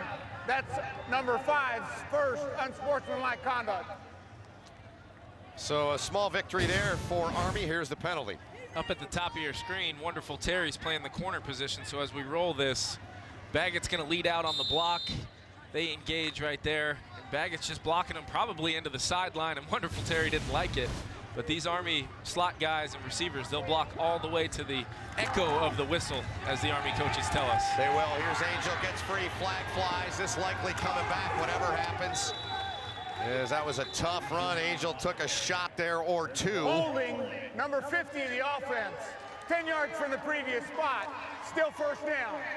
So Army goes backwards on this play. Yeah, they do, and I know we talked to Coach Munkin a lot, and he talks about trying not to have these types of penalties. And you see the left tackle there, Ryan Alexander, call him for the hold. But in general, this team is just not built to play from behind. And a 14-point deficit at halftime is bigger for them than it is for most, just because of their offensive structure. Now down 3 touchdowns. You got to find a way to get some big plays down the field, and it's just not how they're built to run offense. 1st and 20 from the 33 now. Angel still got it. Looked for a guy to pitch to. Wanted Walker. Dijon Brown was there to make the tackle. He's had a pretty big game. He's been all over the play in this ball game. He has, and Nick Holt has really put these linebackers in a position to just run and make plays, whether it's been Williams or Holt. And here it was Dijon Brown. When they're running free off the edge, it's not good in this triple option offense, because they also have a player to account for the pitch man. So Western Kentucky right now, schematically, and I know they've had success against this style of offense the past couple years, they are executing at a high level today. Nick Holt, the defensive coordinator, as Santiago looks for somewhere to run and can't find any. He'll lose yardage. His last 4 games against triple option teams, he's won, and in 6 of 8 of the games he's had against a triple option as a defensive coordinator, his defenses have held teams to 25 points or less. So I don't know what's exactly in the water or the formula, but it's working for him as a coordinator. Well, it's definitely an advantage to be able to play. They've played Army and Navy now both in 2013 and 2014. The practice time, they spend time on it in the spring and summer camp, and it's paid off. 3rd and 21 now. Santiago's got time. Gets away. keeps his balance, steps up, fires. Poe makes the catch. He gets to the 46, but it's going to bring up a 4th down at about 7, as Marcus Ward was there on the stop. Dropping back and plenty of time, just trying to find somebody down the field. They tried to run a deep in cut to the right side, and then he scrambles back and finds Poe. But they got behind the stick so far on a 3rd and 20 that even a 13-yard gain was not enough for the first down, and Army's going to punt. Tardy on to punt it away. 9 minutes remaining in the 3rd quarter. Good punt from Alex. Towner's back there to return. Fair catch made at the 13-yard line. 8:54 remaining in the 3rd. Nick Holt's defense, they're scrappy and fiery like him. They stop Army, 21-point lead for his guys. Tomorrow, the NFL on CBS has regional action. The Broncos battle the Rams. The Bengals tangle with the Saints, or the Raiders rumble with the Chargers. Check local listings, beginning with JB and all the guys, Tony, Coach, Boomer, and Bart on NFL Today, presented by Southwest Airlines.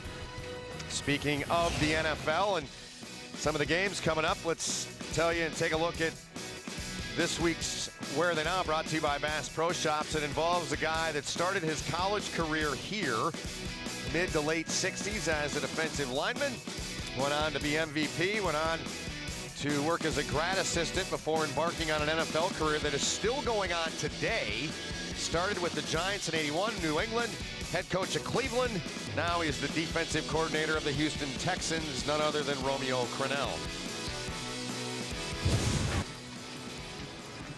Jeff Brom appreciates the connection, certainly. They've had a chance over the years. Brom's been here for more than just this year. He was the offensive coordinator under Bobby Petrino prior. So a good lineage they've got in their program and the history with Crennel. Here goes Dowdy, toss to Allen. I'd give it to Allen too after the run he had last drive. He is finished off and then some. Andrew King was among those that got to him, number 11. Allen approaching 2 Bills on the ground in the game. Coach Brom, one of my favorite things about him as a play caller, not afraid to repeat a play call. Looks familiar because they just ran it on the 80-yard touchdown run, the sweep to the left. Dowdy back out live, flings one over. Great job in the open field. It was German that made the reception. There's Carnegie.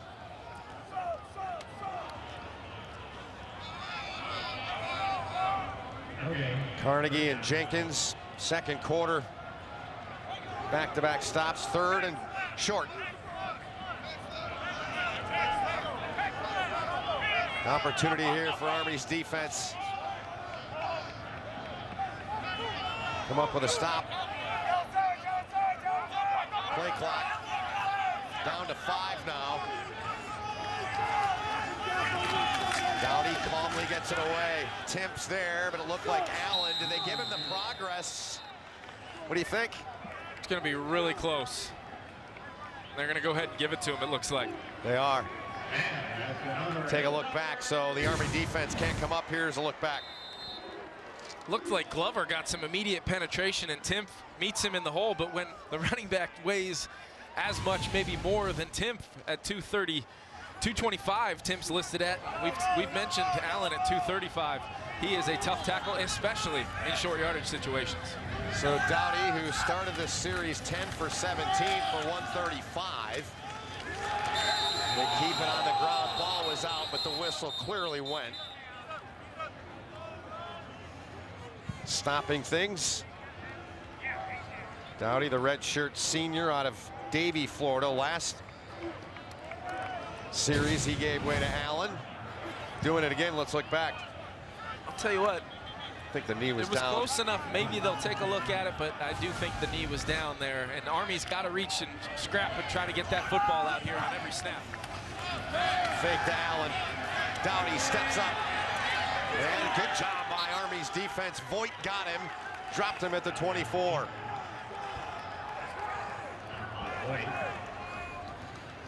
Called out Voigt's name several times today, and as defense coordinator Jay Bateman continues to play a lot of young guys on this defense.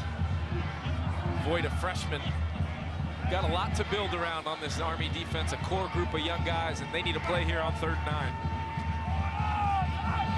From the 24, Dowdy fires, Dangerfield the catch. 1st down, Western Kentucky to the 38.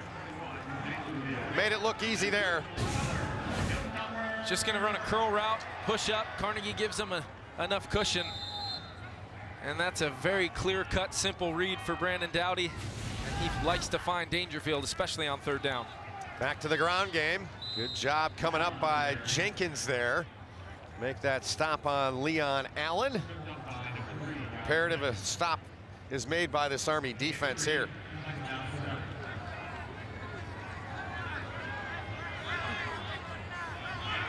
(31-10). The fake, King got a run at him, and Andrew King comes up with a sack. He's from Queens Village, New York. They call him the King of Queens. He looked like it there. What a boost to get Andrew King back. This is what he was doing early on in the season before that ankle injury. Just their 8th sack of the season, but that's Andrew's 3rd, and they love bringing him on field pressures just like that. Great job by Jay Bateman dialing it up here to force a 3rd and long.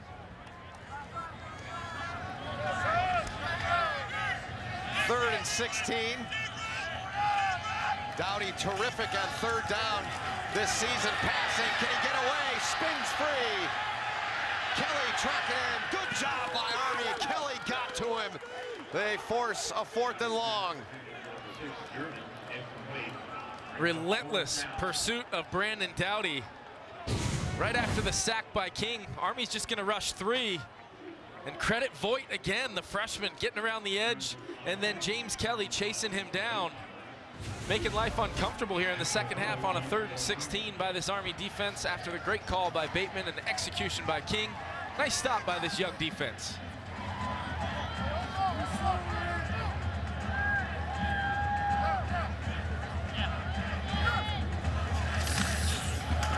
Penny boots it away. Catch made on the run, as that was Poe.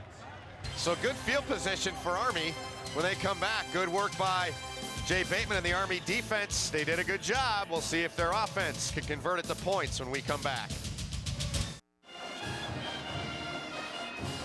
Coaches never stop coaching. That's the defensive coordinator, Nick Holt, still lighting his guys up. Let's get to Courtney for more on that side of the story for the Hilltoppers. Exactly, Ben. While the Western Kentucky offense is keeping loose on the sidelines up 21, Nick Holt is not cutting his defense any slack, ripping into his players, even though they did well on that last drive. And the brunt of the colorful language aimed right at his son, Nick Holt Jr., probably the best defensive player they have on the team, leads the team in tackles. Well, it's an interesting situation. Father-son working together. Big reason why the elder Holt wanted to stay here is they go to Dixon on the ground out to the 46. When Bobby Petrino went to Louisville, of course, he wanted to bring all his guys. Brom stayed, was the head coach. Nick Holt had a chance to go in to stay and coach his son. And he's their top tackler entering the ball game today. Armed Forces football proudly supported by Golden Corral. 2nd and 5. Angel a fake. Santiago gets an open field. He's gonna break away from the pack. Angel Santiago, touchdown, Army.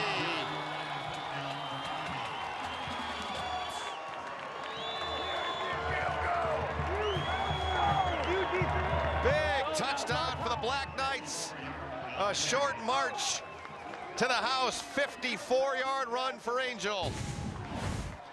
Angel Santiago just gonna keep that football, and there's gonna be a huge hole left side of that Army offensive line.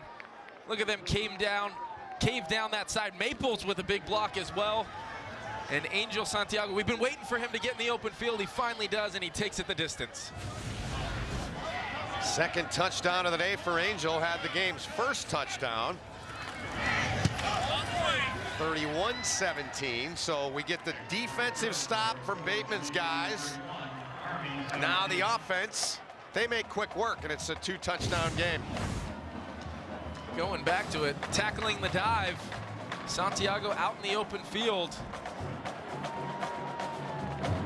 That's what we saw a lot last week against UConn, and Western Kentucky had really done a nice job containing him till this point, but gets the big block from Maples, and then it looked like Poe down there blocking as well. And those slots and receivers, when they get blocks downfield, Angel Santiago, Larry Dixon, and the rest of this Army offense can roll and get big plays exactly like that.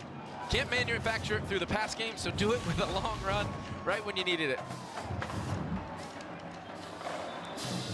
So the numbers on Army, 44 plays of 20 or more. 8 of those touchdowns. 21 career rushing touchdowns for Angel.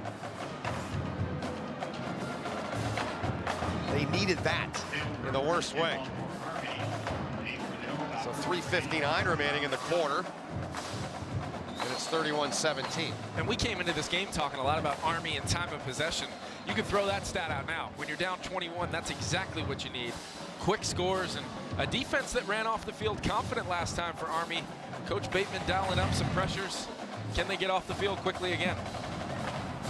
And Towner knocks the kick down at the 4, gathers it in, trying to find room on that left side, cuts back in. Oh, he is greeted and dropped and hammered. Big tackle made over there. The special teams by Ejikam.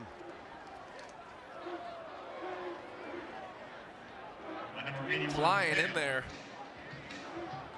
Kind of the last line of defense over there, making sure he gets him down. He did. Nice tackle. Big tackle made.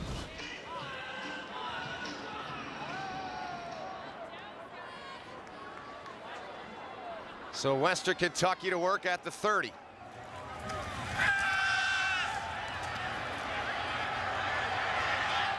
Pass too high and off the hands of the intended target. Looked like Norris down there. They're going to roll out Dowdy to the right side here. Thought he had the slot man open there in the middle of the screen. But once again, Army getting a little bit of pressure. And guess who again, Ben? John Voigt, the freshman, continuing to have his name called, and that impact on the edge and defensive line, that's important for this defense.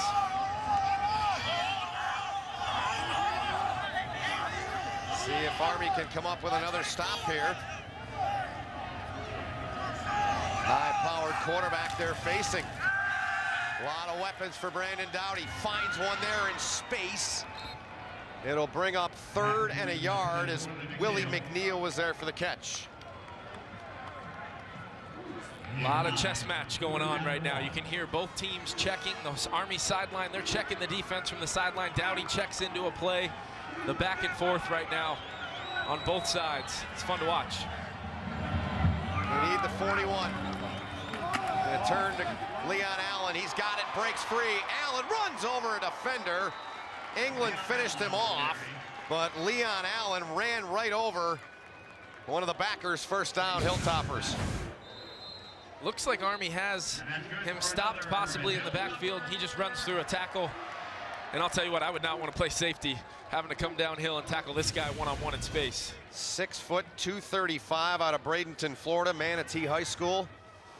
They've produced their fair share of Division I football players as that high school. Here's a pass into space. Tight ends got the catch.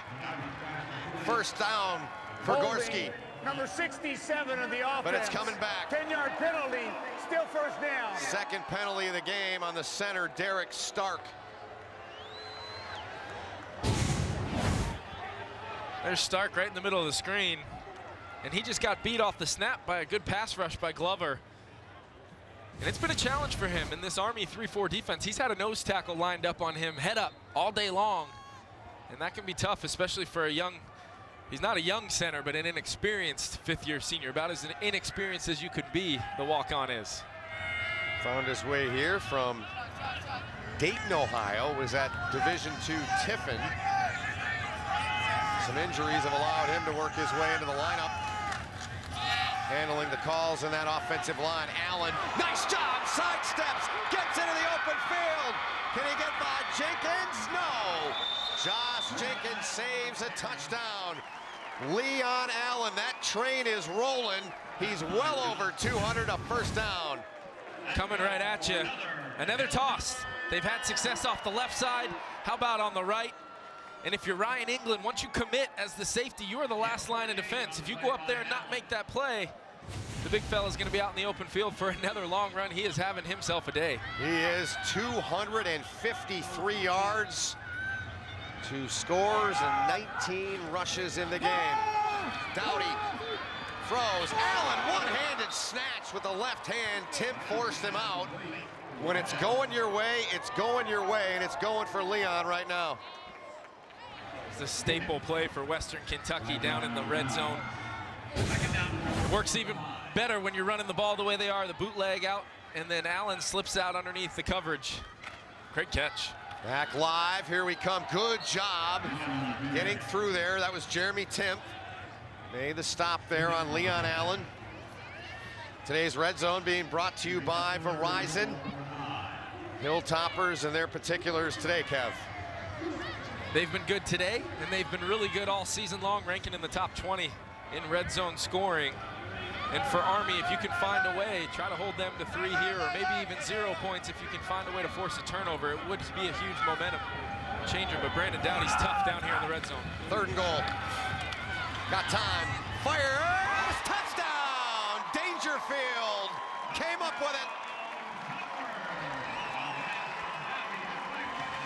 Brandon Dowdy, folks, has thrown 350 completions at home without an interception. Here's number 350. Red zone passing. You're going to see the big fella run that back baseline in cut, and at 6'3", you just throw it up and give him a chance, Ben. And the big guy comes down with it. That is such an advantage to have a big target like that in the red zone. Schwetman does his job. 38-17 Hilltoppers. He's a special player, is Dowdy. So is that guy, Jared Dangerfield. We look back. Dowdy knows he's going there the whole way. And Carnegie step for step with Dangerfield. But he is just such a powerful weapon down there in the red zone. Goes up and gets it. Beats the one-on-one coverage. Good strong hands, and we noticed yesterday he has those big old mitts. Yes, he does. He was showing those off. We got a chance to meet with him yesterday, and the junior college transfer shows up on campus, and from day one has been a big-time impact player for him. He has. The first game of the year in his career, he had 10 for 92 and 2 touchdowns. We were here. He came into this game leading them with 45 catches and 5 touchdowns, but they had 2 other guys with 5 touchdowns. He kind of joked. He said, hey, it's a competition, but in a serious side, amongst the receivers, somebody needs to separate themselves. He tipped that Hail Mary pass to Willie McNeil. He wasn't going to allow him to have the team lead for long. He said, you have 6 touchdowns on the season. I want 6 touchdowns. I'm going to go get this one. But you're right, Ben. This whole entire wide receiver core, they take a lot of pride in how they handle their business. They block for one another. They help with that yards after catch stat that Western Kentucky is so strong at. And Brandon Dowdy, he distributes the football. He's going to throw to the open man. He's not going to favor any one guy in particular. Just like that right there. Finds the matchup he wants. The receiver makes a play for him. Well, think back to the game we were here late August. He had a drop in the game. He went back to him. I believe it resulted in a touchdown. Jenkins fields it, gives it off to Turrentine as they come this way. So the tricky Black Knights on their special teams pulling that out of the hat. So a good job by Army to get good field position. As wonderful Terry made the stop. It's tough to execute that reverse on a pop kick like that. But Jenkins able to secure it and then flip it off to Turrentine, and I thought he had a chance there on the left side. Western Kentucky pursues, but another return that they get over the 40-yard line. Army's been a lot better today with kickoff return, with their kickoff return unit. From the 41, 38 seconds remaining in the quarter. It's Maples in motion. They give it off up the gut to Dixon. Larry breaks free, faked everybody out. Dixon will take it in for the Army touchdown. How about that for fireworks? 12-second drive, touchdown, Black Knights.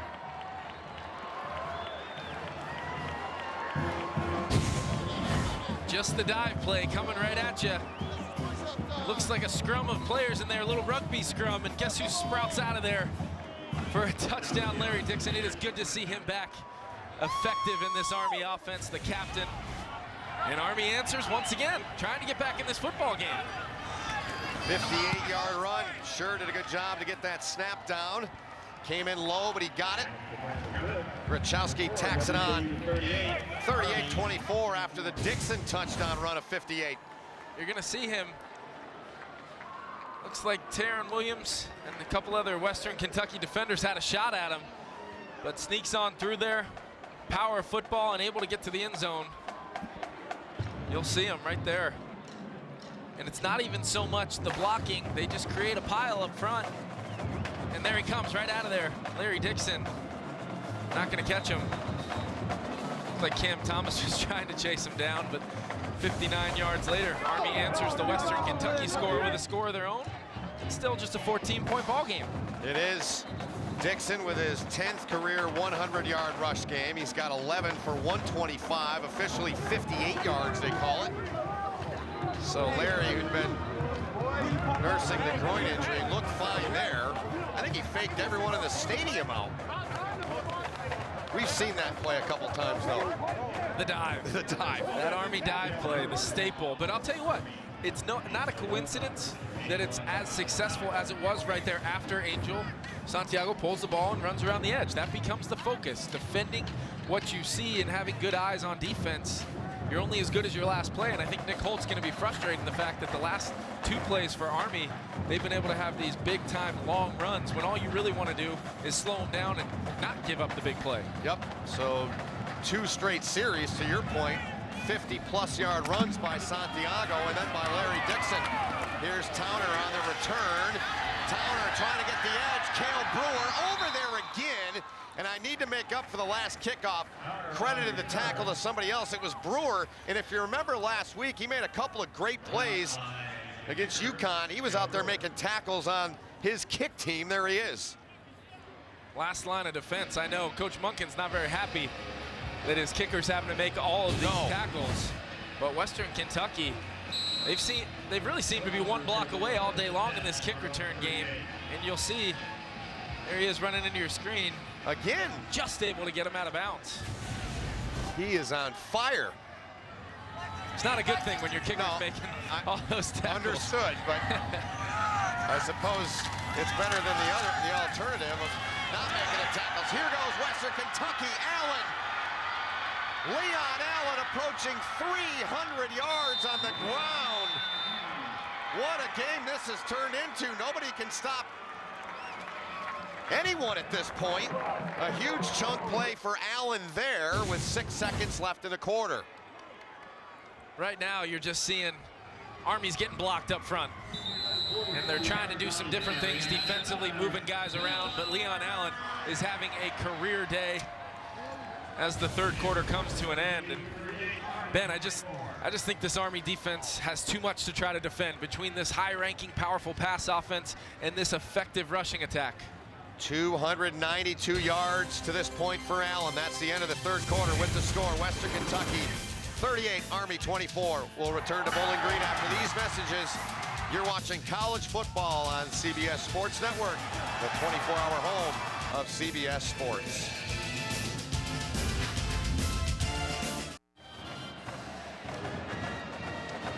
Leon Allen, 21 rushes, 292 and 2 touchdowns through 3 quarters. Welcome back to Bowling Green. Kevin O'Connell, here's his work and his resume today. It's impressive. He has not just been a ground and pound back today. He's run through tackles like he always does, 235-pound power back, but how about his ability to get into the open field and finish off some of these long runs? That was a play ago right there. The 80-yard touchdown to start the second half, but he has had success all day long in a variety of different ways. And Army focusing so much on the pass, I just think they did not pay enough attention to number 33. So in the third quarter, 30 total plays, almost 400 yards and 28 points between these two teams. How's that for fireworks?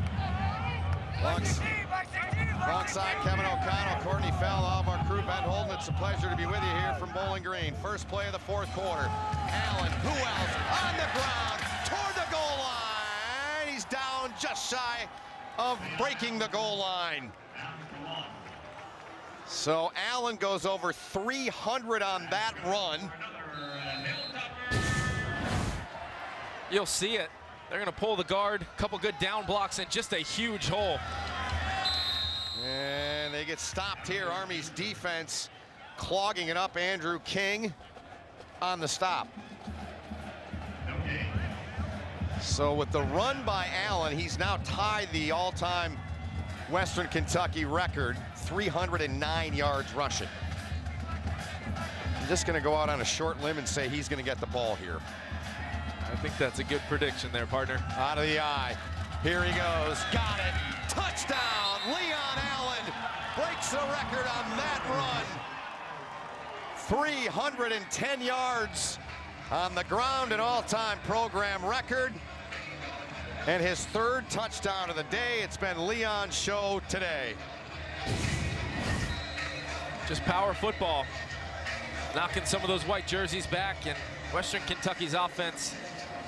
And Leon Allen, he's had a huge career day, but let's not forget about that offensive line. Yeah. They've taken a lot of shots. I know they've protected Dowdy well at times this year, but a lot of people criticizing the running game around Bowling Green, around this Western Kentucky program. And how about the way they showed up today? They have showed up. The record here was held, the rushing record, by Eddie Thompson. He had 309 yards in 1992, but that young man now with 310, a new school record, and into the end zone on the record-setting carry for the junior Leon Allen. All Hilltoppers here in Bowling Green.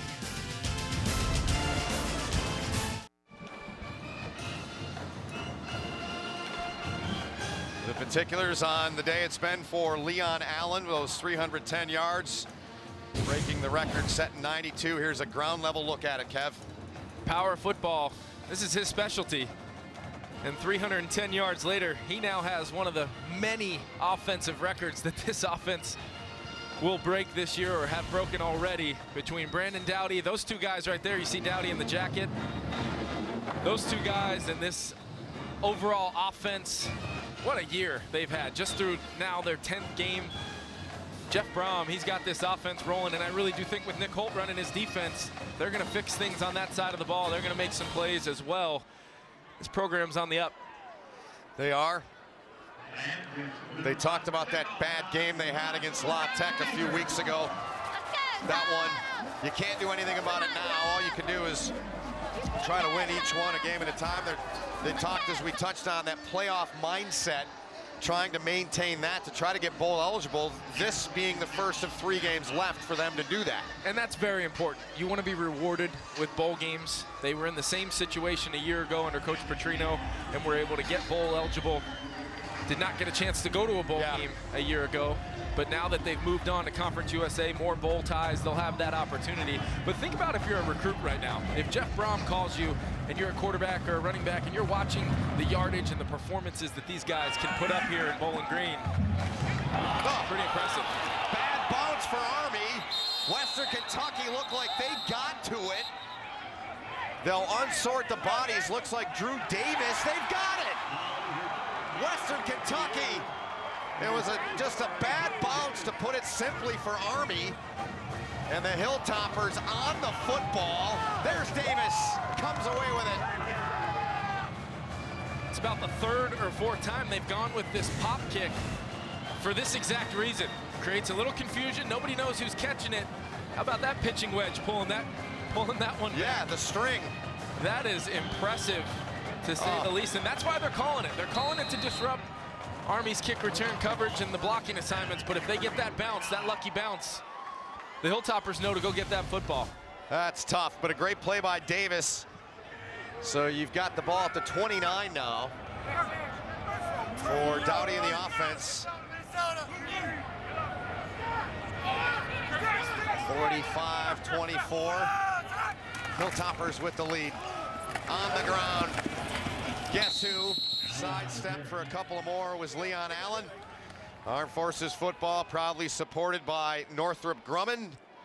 So Allen's number just continues to go up, that record-setting number of 310 he had to start this possession. With a big lead in the fourth quarter and 14 minutes to go, he's going to have a chance to not only set this record like he's already done, he could shatter this thing and set a mark high enough to hold on to this record for a really long time. He's at 317 now. It was his show, the opener, when our crew was here in August. Today it's been Leon Allen's show. Showing versatility, this Hilltopper offense, a lot. Dowdy breaks the record in the opening when we were here, and now Leon Allen. I think they're going to ask us back here to Bowling Green. So the opener for this offense, they broke 12 records. 12. Tonight they've broken 4 to this point. We've still got 13 and change to go. Who knows? Long way to go. Army got it down to a 2-touchdown deficit, but they could not come back and, as I like to say, validate on the next possession. 499 the offensive numbers for Dowdy in the offense today. Most of that courtesy of Allen. Leon again. Can he get free? No. Good job by Jeremy Timm, who's really been a huge, pleasant surprise for the Army defense. He has, and making plays just like that, big plays. If he doesn't make that tackle, we might be talking about another Leon Allen touchdown. A lot of responsibility on that sophomore's plate, and he's gonna continue to grow. Who knows how good he can get at Army. So Leon Allen, the guys looking to the sideline. They're in no particular hurry. That play clock's down now to 8. Leading big, 45-21. Double tight end set. You know they're running it. Allen down to about the 5. Luke Prue and England finish off Leon Allen. Came in as one of 5 running backs in the country with 800 on the ground, 300 receiving. He's over 1,100 rush yards now for the season. And just a simple zone scheme on that run. Offensive line playing with just as much confidence as the running back. They're firing off and getting into this Army defensive line, and they're just starting to get a lot of push. They've been getting push, and it's been a tough afternoon for the Army front 7. So consider this, Kev. Last year, in backing up Antonio Andrews, Leon Allen had 357 yards. He's got 333 in this game. Here he goes again. Make it 336 now is total. Pretty impressive what he's done. You mentioned the guys up front. The offensive line. Clemens, the veteran guy up there. Williams, Stark, Ray, and Lamp. First and goal upcoming. And I really don't think that Western Kentucky has been that poor running the football this year. It's just Hilltopper fans are used to incredible numbers from their running backs. So it's nice to see Leon Allen and this offensive line come out and set a record here today of their own and not have to continue to play in the shadows of some great running backs that have played at Western Kentucky. Leon Allen can now throw his name in the mix with Andrews and Rainey. So we get a flag to stop things here. Allen was ready to take in his 4th touchdown of the game. False start, number 76 in the offense. 5-yard penalty, still first down. So that backs him up. So how about this number? Matt Forte, 2007, Kevin, set the Conference USA rushing record, 342. Allen's within setting that here, potentially on this drive.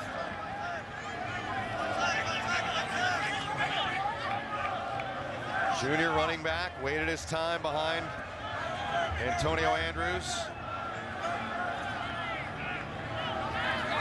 So he needs 8 yards to break the record. Conference USA, Dowdy on the roll.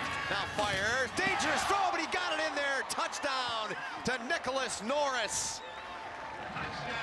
They beat you with a run for most of the second half, and they come back as Dowdy fires one in there.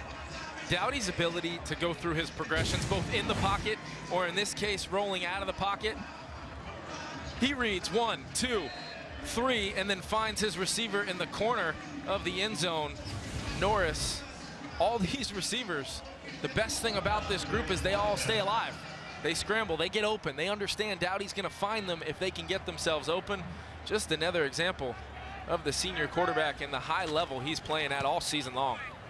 So they've hit their average by a point at home. They average 49.8, so 2 points they've hit it by.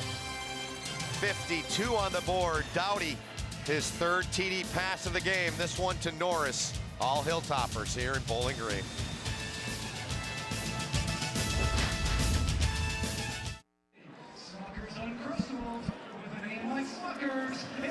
Brandon Dowdy there in the middle of your screen with a touchdown pass to Nicholas Norris. See his numbers. He's got 4 combined touchdowns, 3 through the air, 1 on the ground, and Army turning the ball over last possession.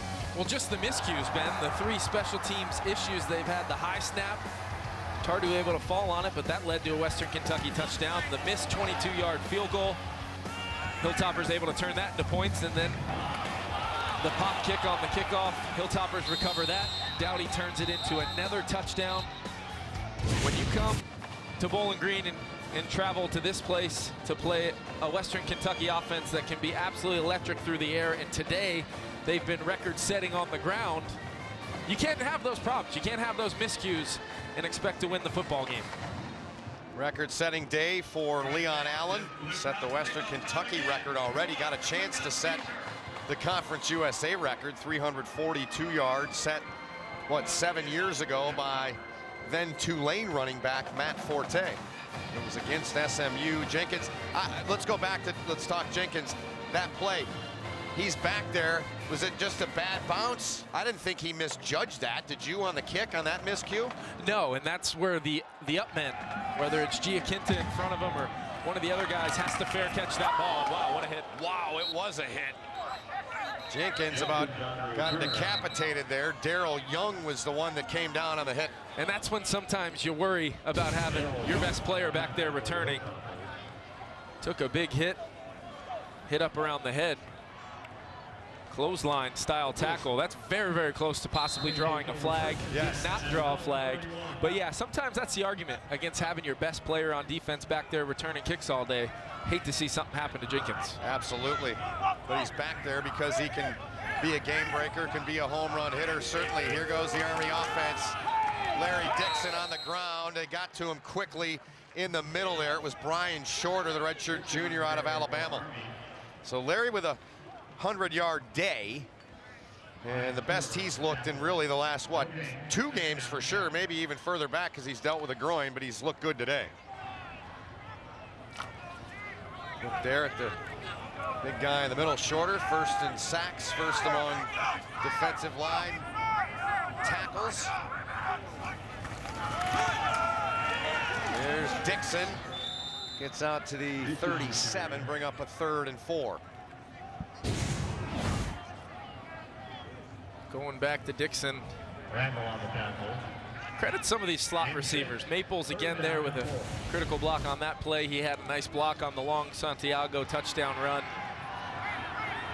This Army offense, so many guys need to do that blue collar work to make it work. And last week against UConn, we saw it, and they really have, for the most part, had some success in the rushing department today. 3rd and 4. Maples, Raymond got a convoy. And he's dropped, and he gets it to the 44. They'll spot him first down. Army marches on. They move the sticks. Angel held onto that ball until the last second.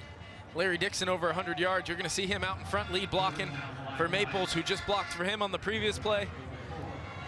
Surprised we haven't seen Maples make more of an impact this year, Ben. I really was impressed watching him in training camp, and I know you've watched him a lot over the past couple years. Yeah, I was thinking we'd see him more too, but to this point it hasn't went that way. Larry takes the contact, he gives some contact. No matter what the situation, you know these guys in the white uniforms today are always going to keep bringing it. Tough customers. It was fun talking to Cam Thomas yesterday. I took a lot away from him, but he was asked by one of the members of our crew in our meetings, and he said, well, you know, do you play differently? Is there a different respect for Army? He goes, not between the white lines, but afterwards, absolutely. Because of what these young men from West Point mean to our country and what they do for our country. He said, during the game, I'm talking junk like always. He's got a sister that's in the Army. Her husband is in Afghanistan, so it's near and dear to his heart. There he is. Enjoyed talking with him yesterday. He's got a future at the next level, in my opinion.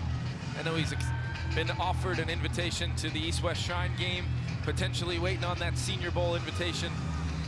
This guy's been a great symbol of what this program's all about, from the changing of the eras. He was here under the Taggart era to Petrino, and now Brom, and he's been a first-class teammate and leader of this team ever since. Yep, see if he can help his defense come up with a 3rd and 3 stop. Army's gonna burn a timeout. It'll be their first used in the half. Army, they're first. So we'll step aside, take one as well. A short but important timeout here from Western Kentucky. 52-24, Hilltoppers with the lead.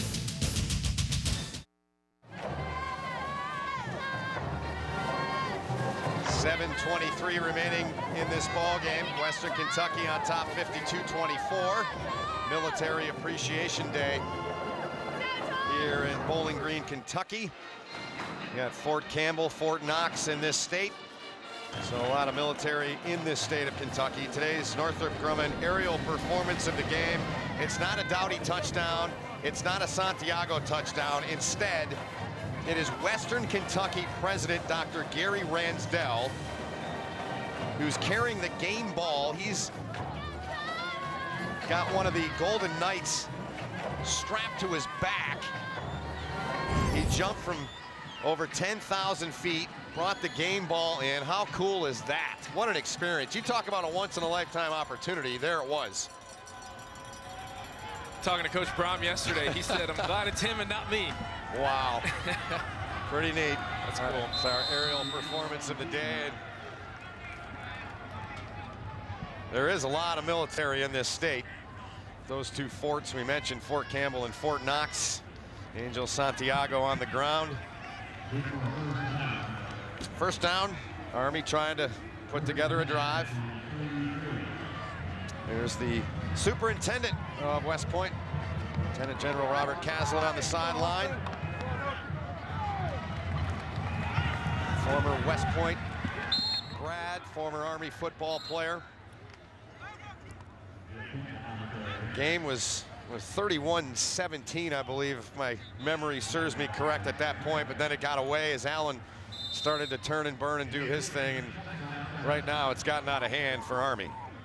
And I think Coach Munkin's probably going to go back to the sequence to end the half. When they had the ball inside the 10, can't get a touchdown, they miss the field goal, and Western Kentucky then converts on the Hail Mary to go up 14. That's really where this thing got away from them. Great play in the middle there. Coming in to burst through was G. Money Brown. He's on the all-name team. A heck of a defensive play here. He's on the all-name team, but when healthy, he's one of the better D tackles in Conference USA. And the junior continues to make an impact, and I believe there's also an Army offensive lineman down on the field. Yeah, there are 2 Army players injured, one at the 29 and the other one at the 35. So they'll tend to the injured Army players. Get you an update when we can. We'll take a timeout here in Bowling Green. 52-24, Hilltoppers on top.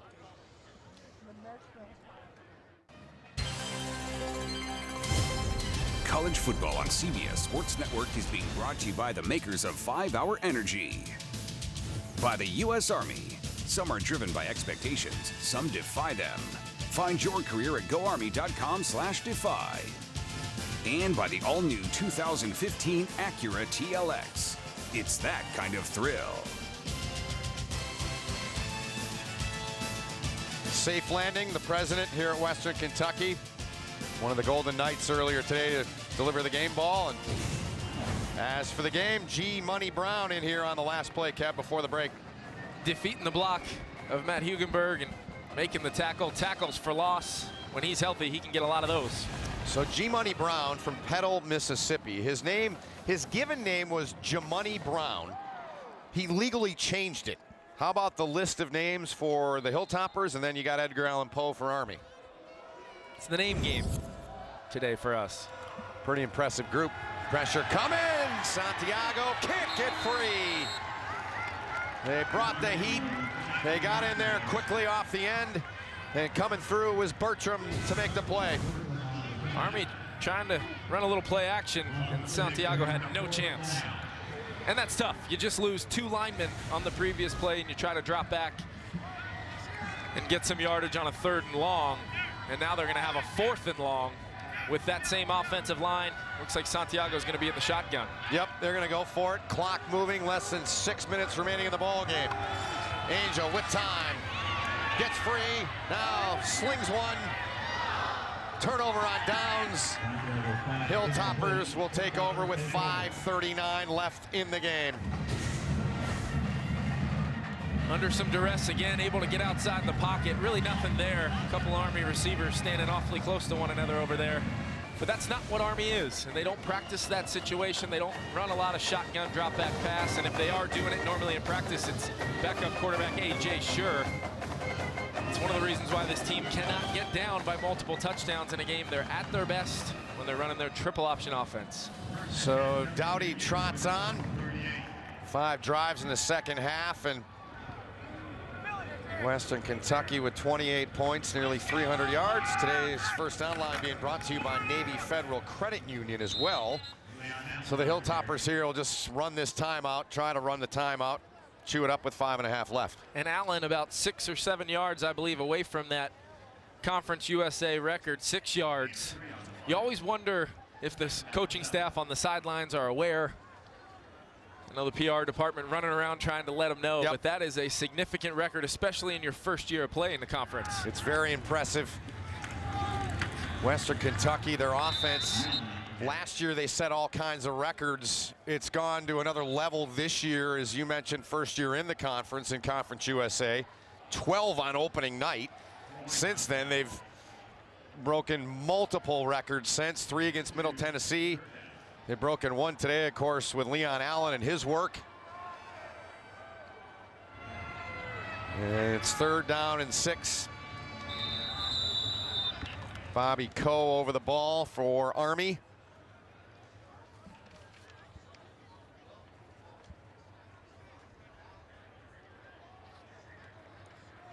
Offsides, contact, number 99 in defense, 5-yard penalty, still 3rd down.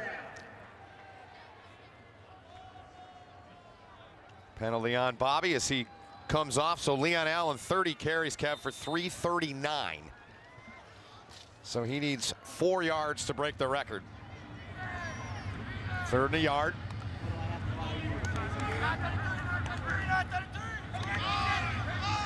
Western Kentucky with game here at home next week. Then they go to Marshall to close out their regular season. Here's Allen. Can he get it? No. Good job by Army. They string him out. He'll lose a yard. So he's back to 338 now, his running total.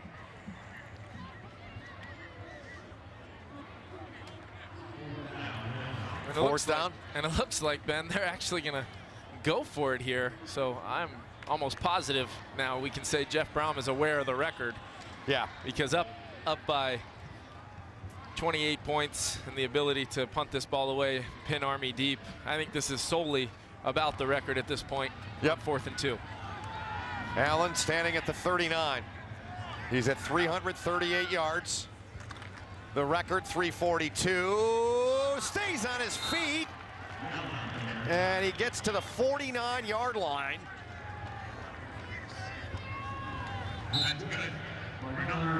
So they move the sticks. And a perfect example, fitting, possibly on the record-breaking carry. I know it's going to come down to about a half a yard there, but that he breaks a tackle and falls forward for the record by 1 yard, Ben. They give it to him, 343 yards, breaking the record that was set by Matt Forte at Tulane back in 2007. What a day for him, what a night it'll be. They'll have fun celebrating that after the ball game. They're gonna feed him again. Andrew King in there, Timpf in there as well. 2 bright linebackers, good futures those guys have for Army. They're announcing it in the stadium. And he'll get a standing O and his day will be done. What a moment for him What a moment for their program.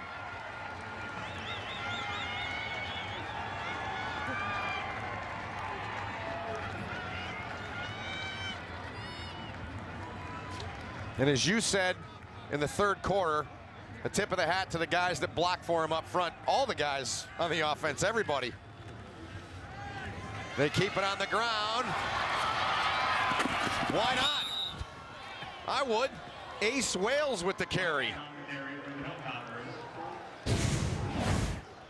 They've had a lot of success running right on the edge of this Army defense all day long, and Wales gets in there and picks up right where Allen left off. And I like the fact that he sets the record, one more carry there, and then they allow him to receive the standing ovation from the crowd, and his teammates, they're still congratulating him over there.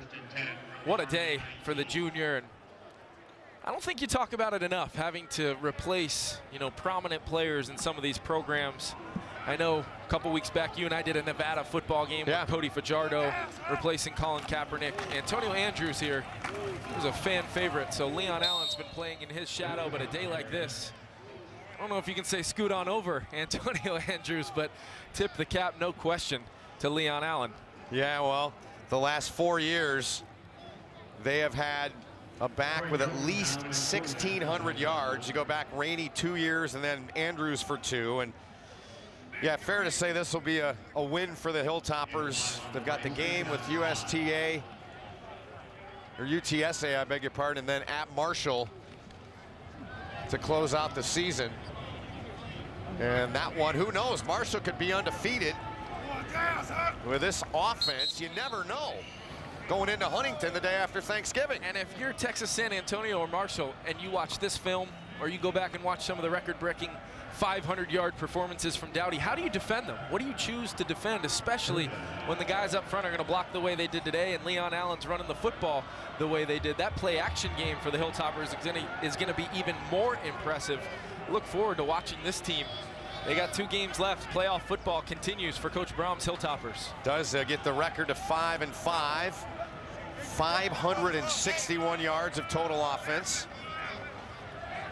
Tell you what, this team's been lights out on CBS Sports Network. Both games here, they've been unbelievable. So that's going to be the final snap of the game.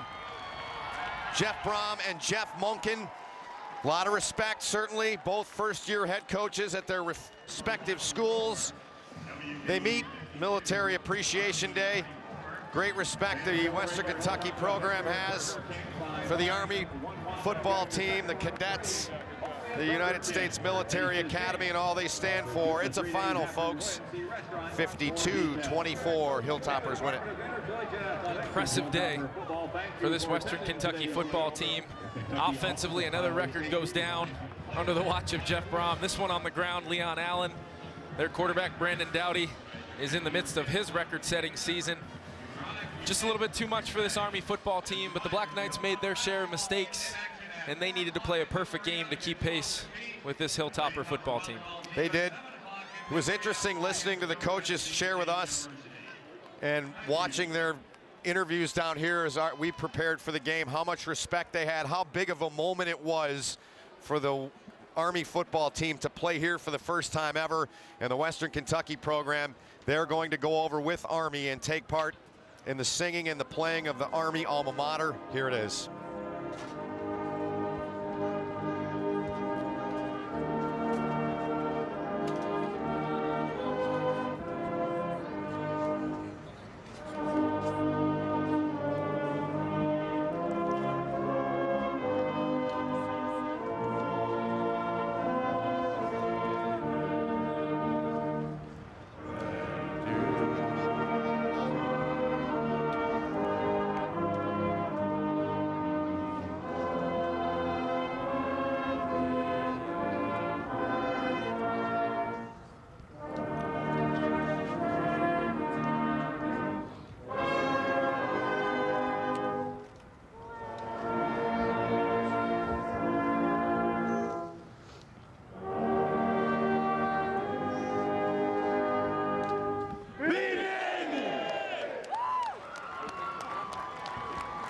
The alma mater. What a day for Leon Allen 33 carries, 345 yards, 3 touchdowns. Impressive, impressive, impressive.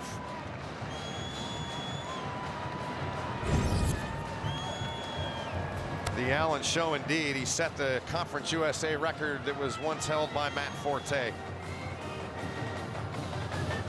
Matt Forte at Tulane had an unbelievable career and 342 rushing yards. I wondered, would he break 1,000 yards on the season? Came in with 834 yards on the ground.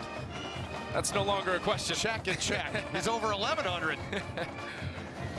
They're going to go to the other end. Army will show their respect for the Western Kentucky alma mater. He'll join in for that.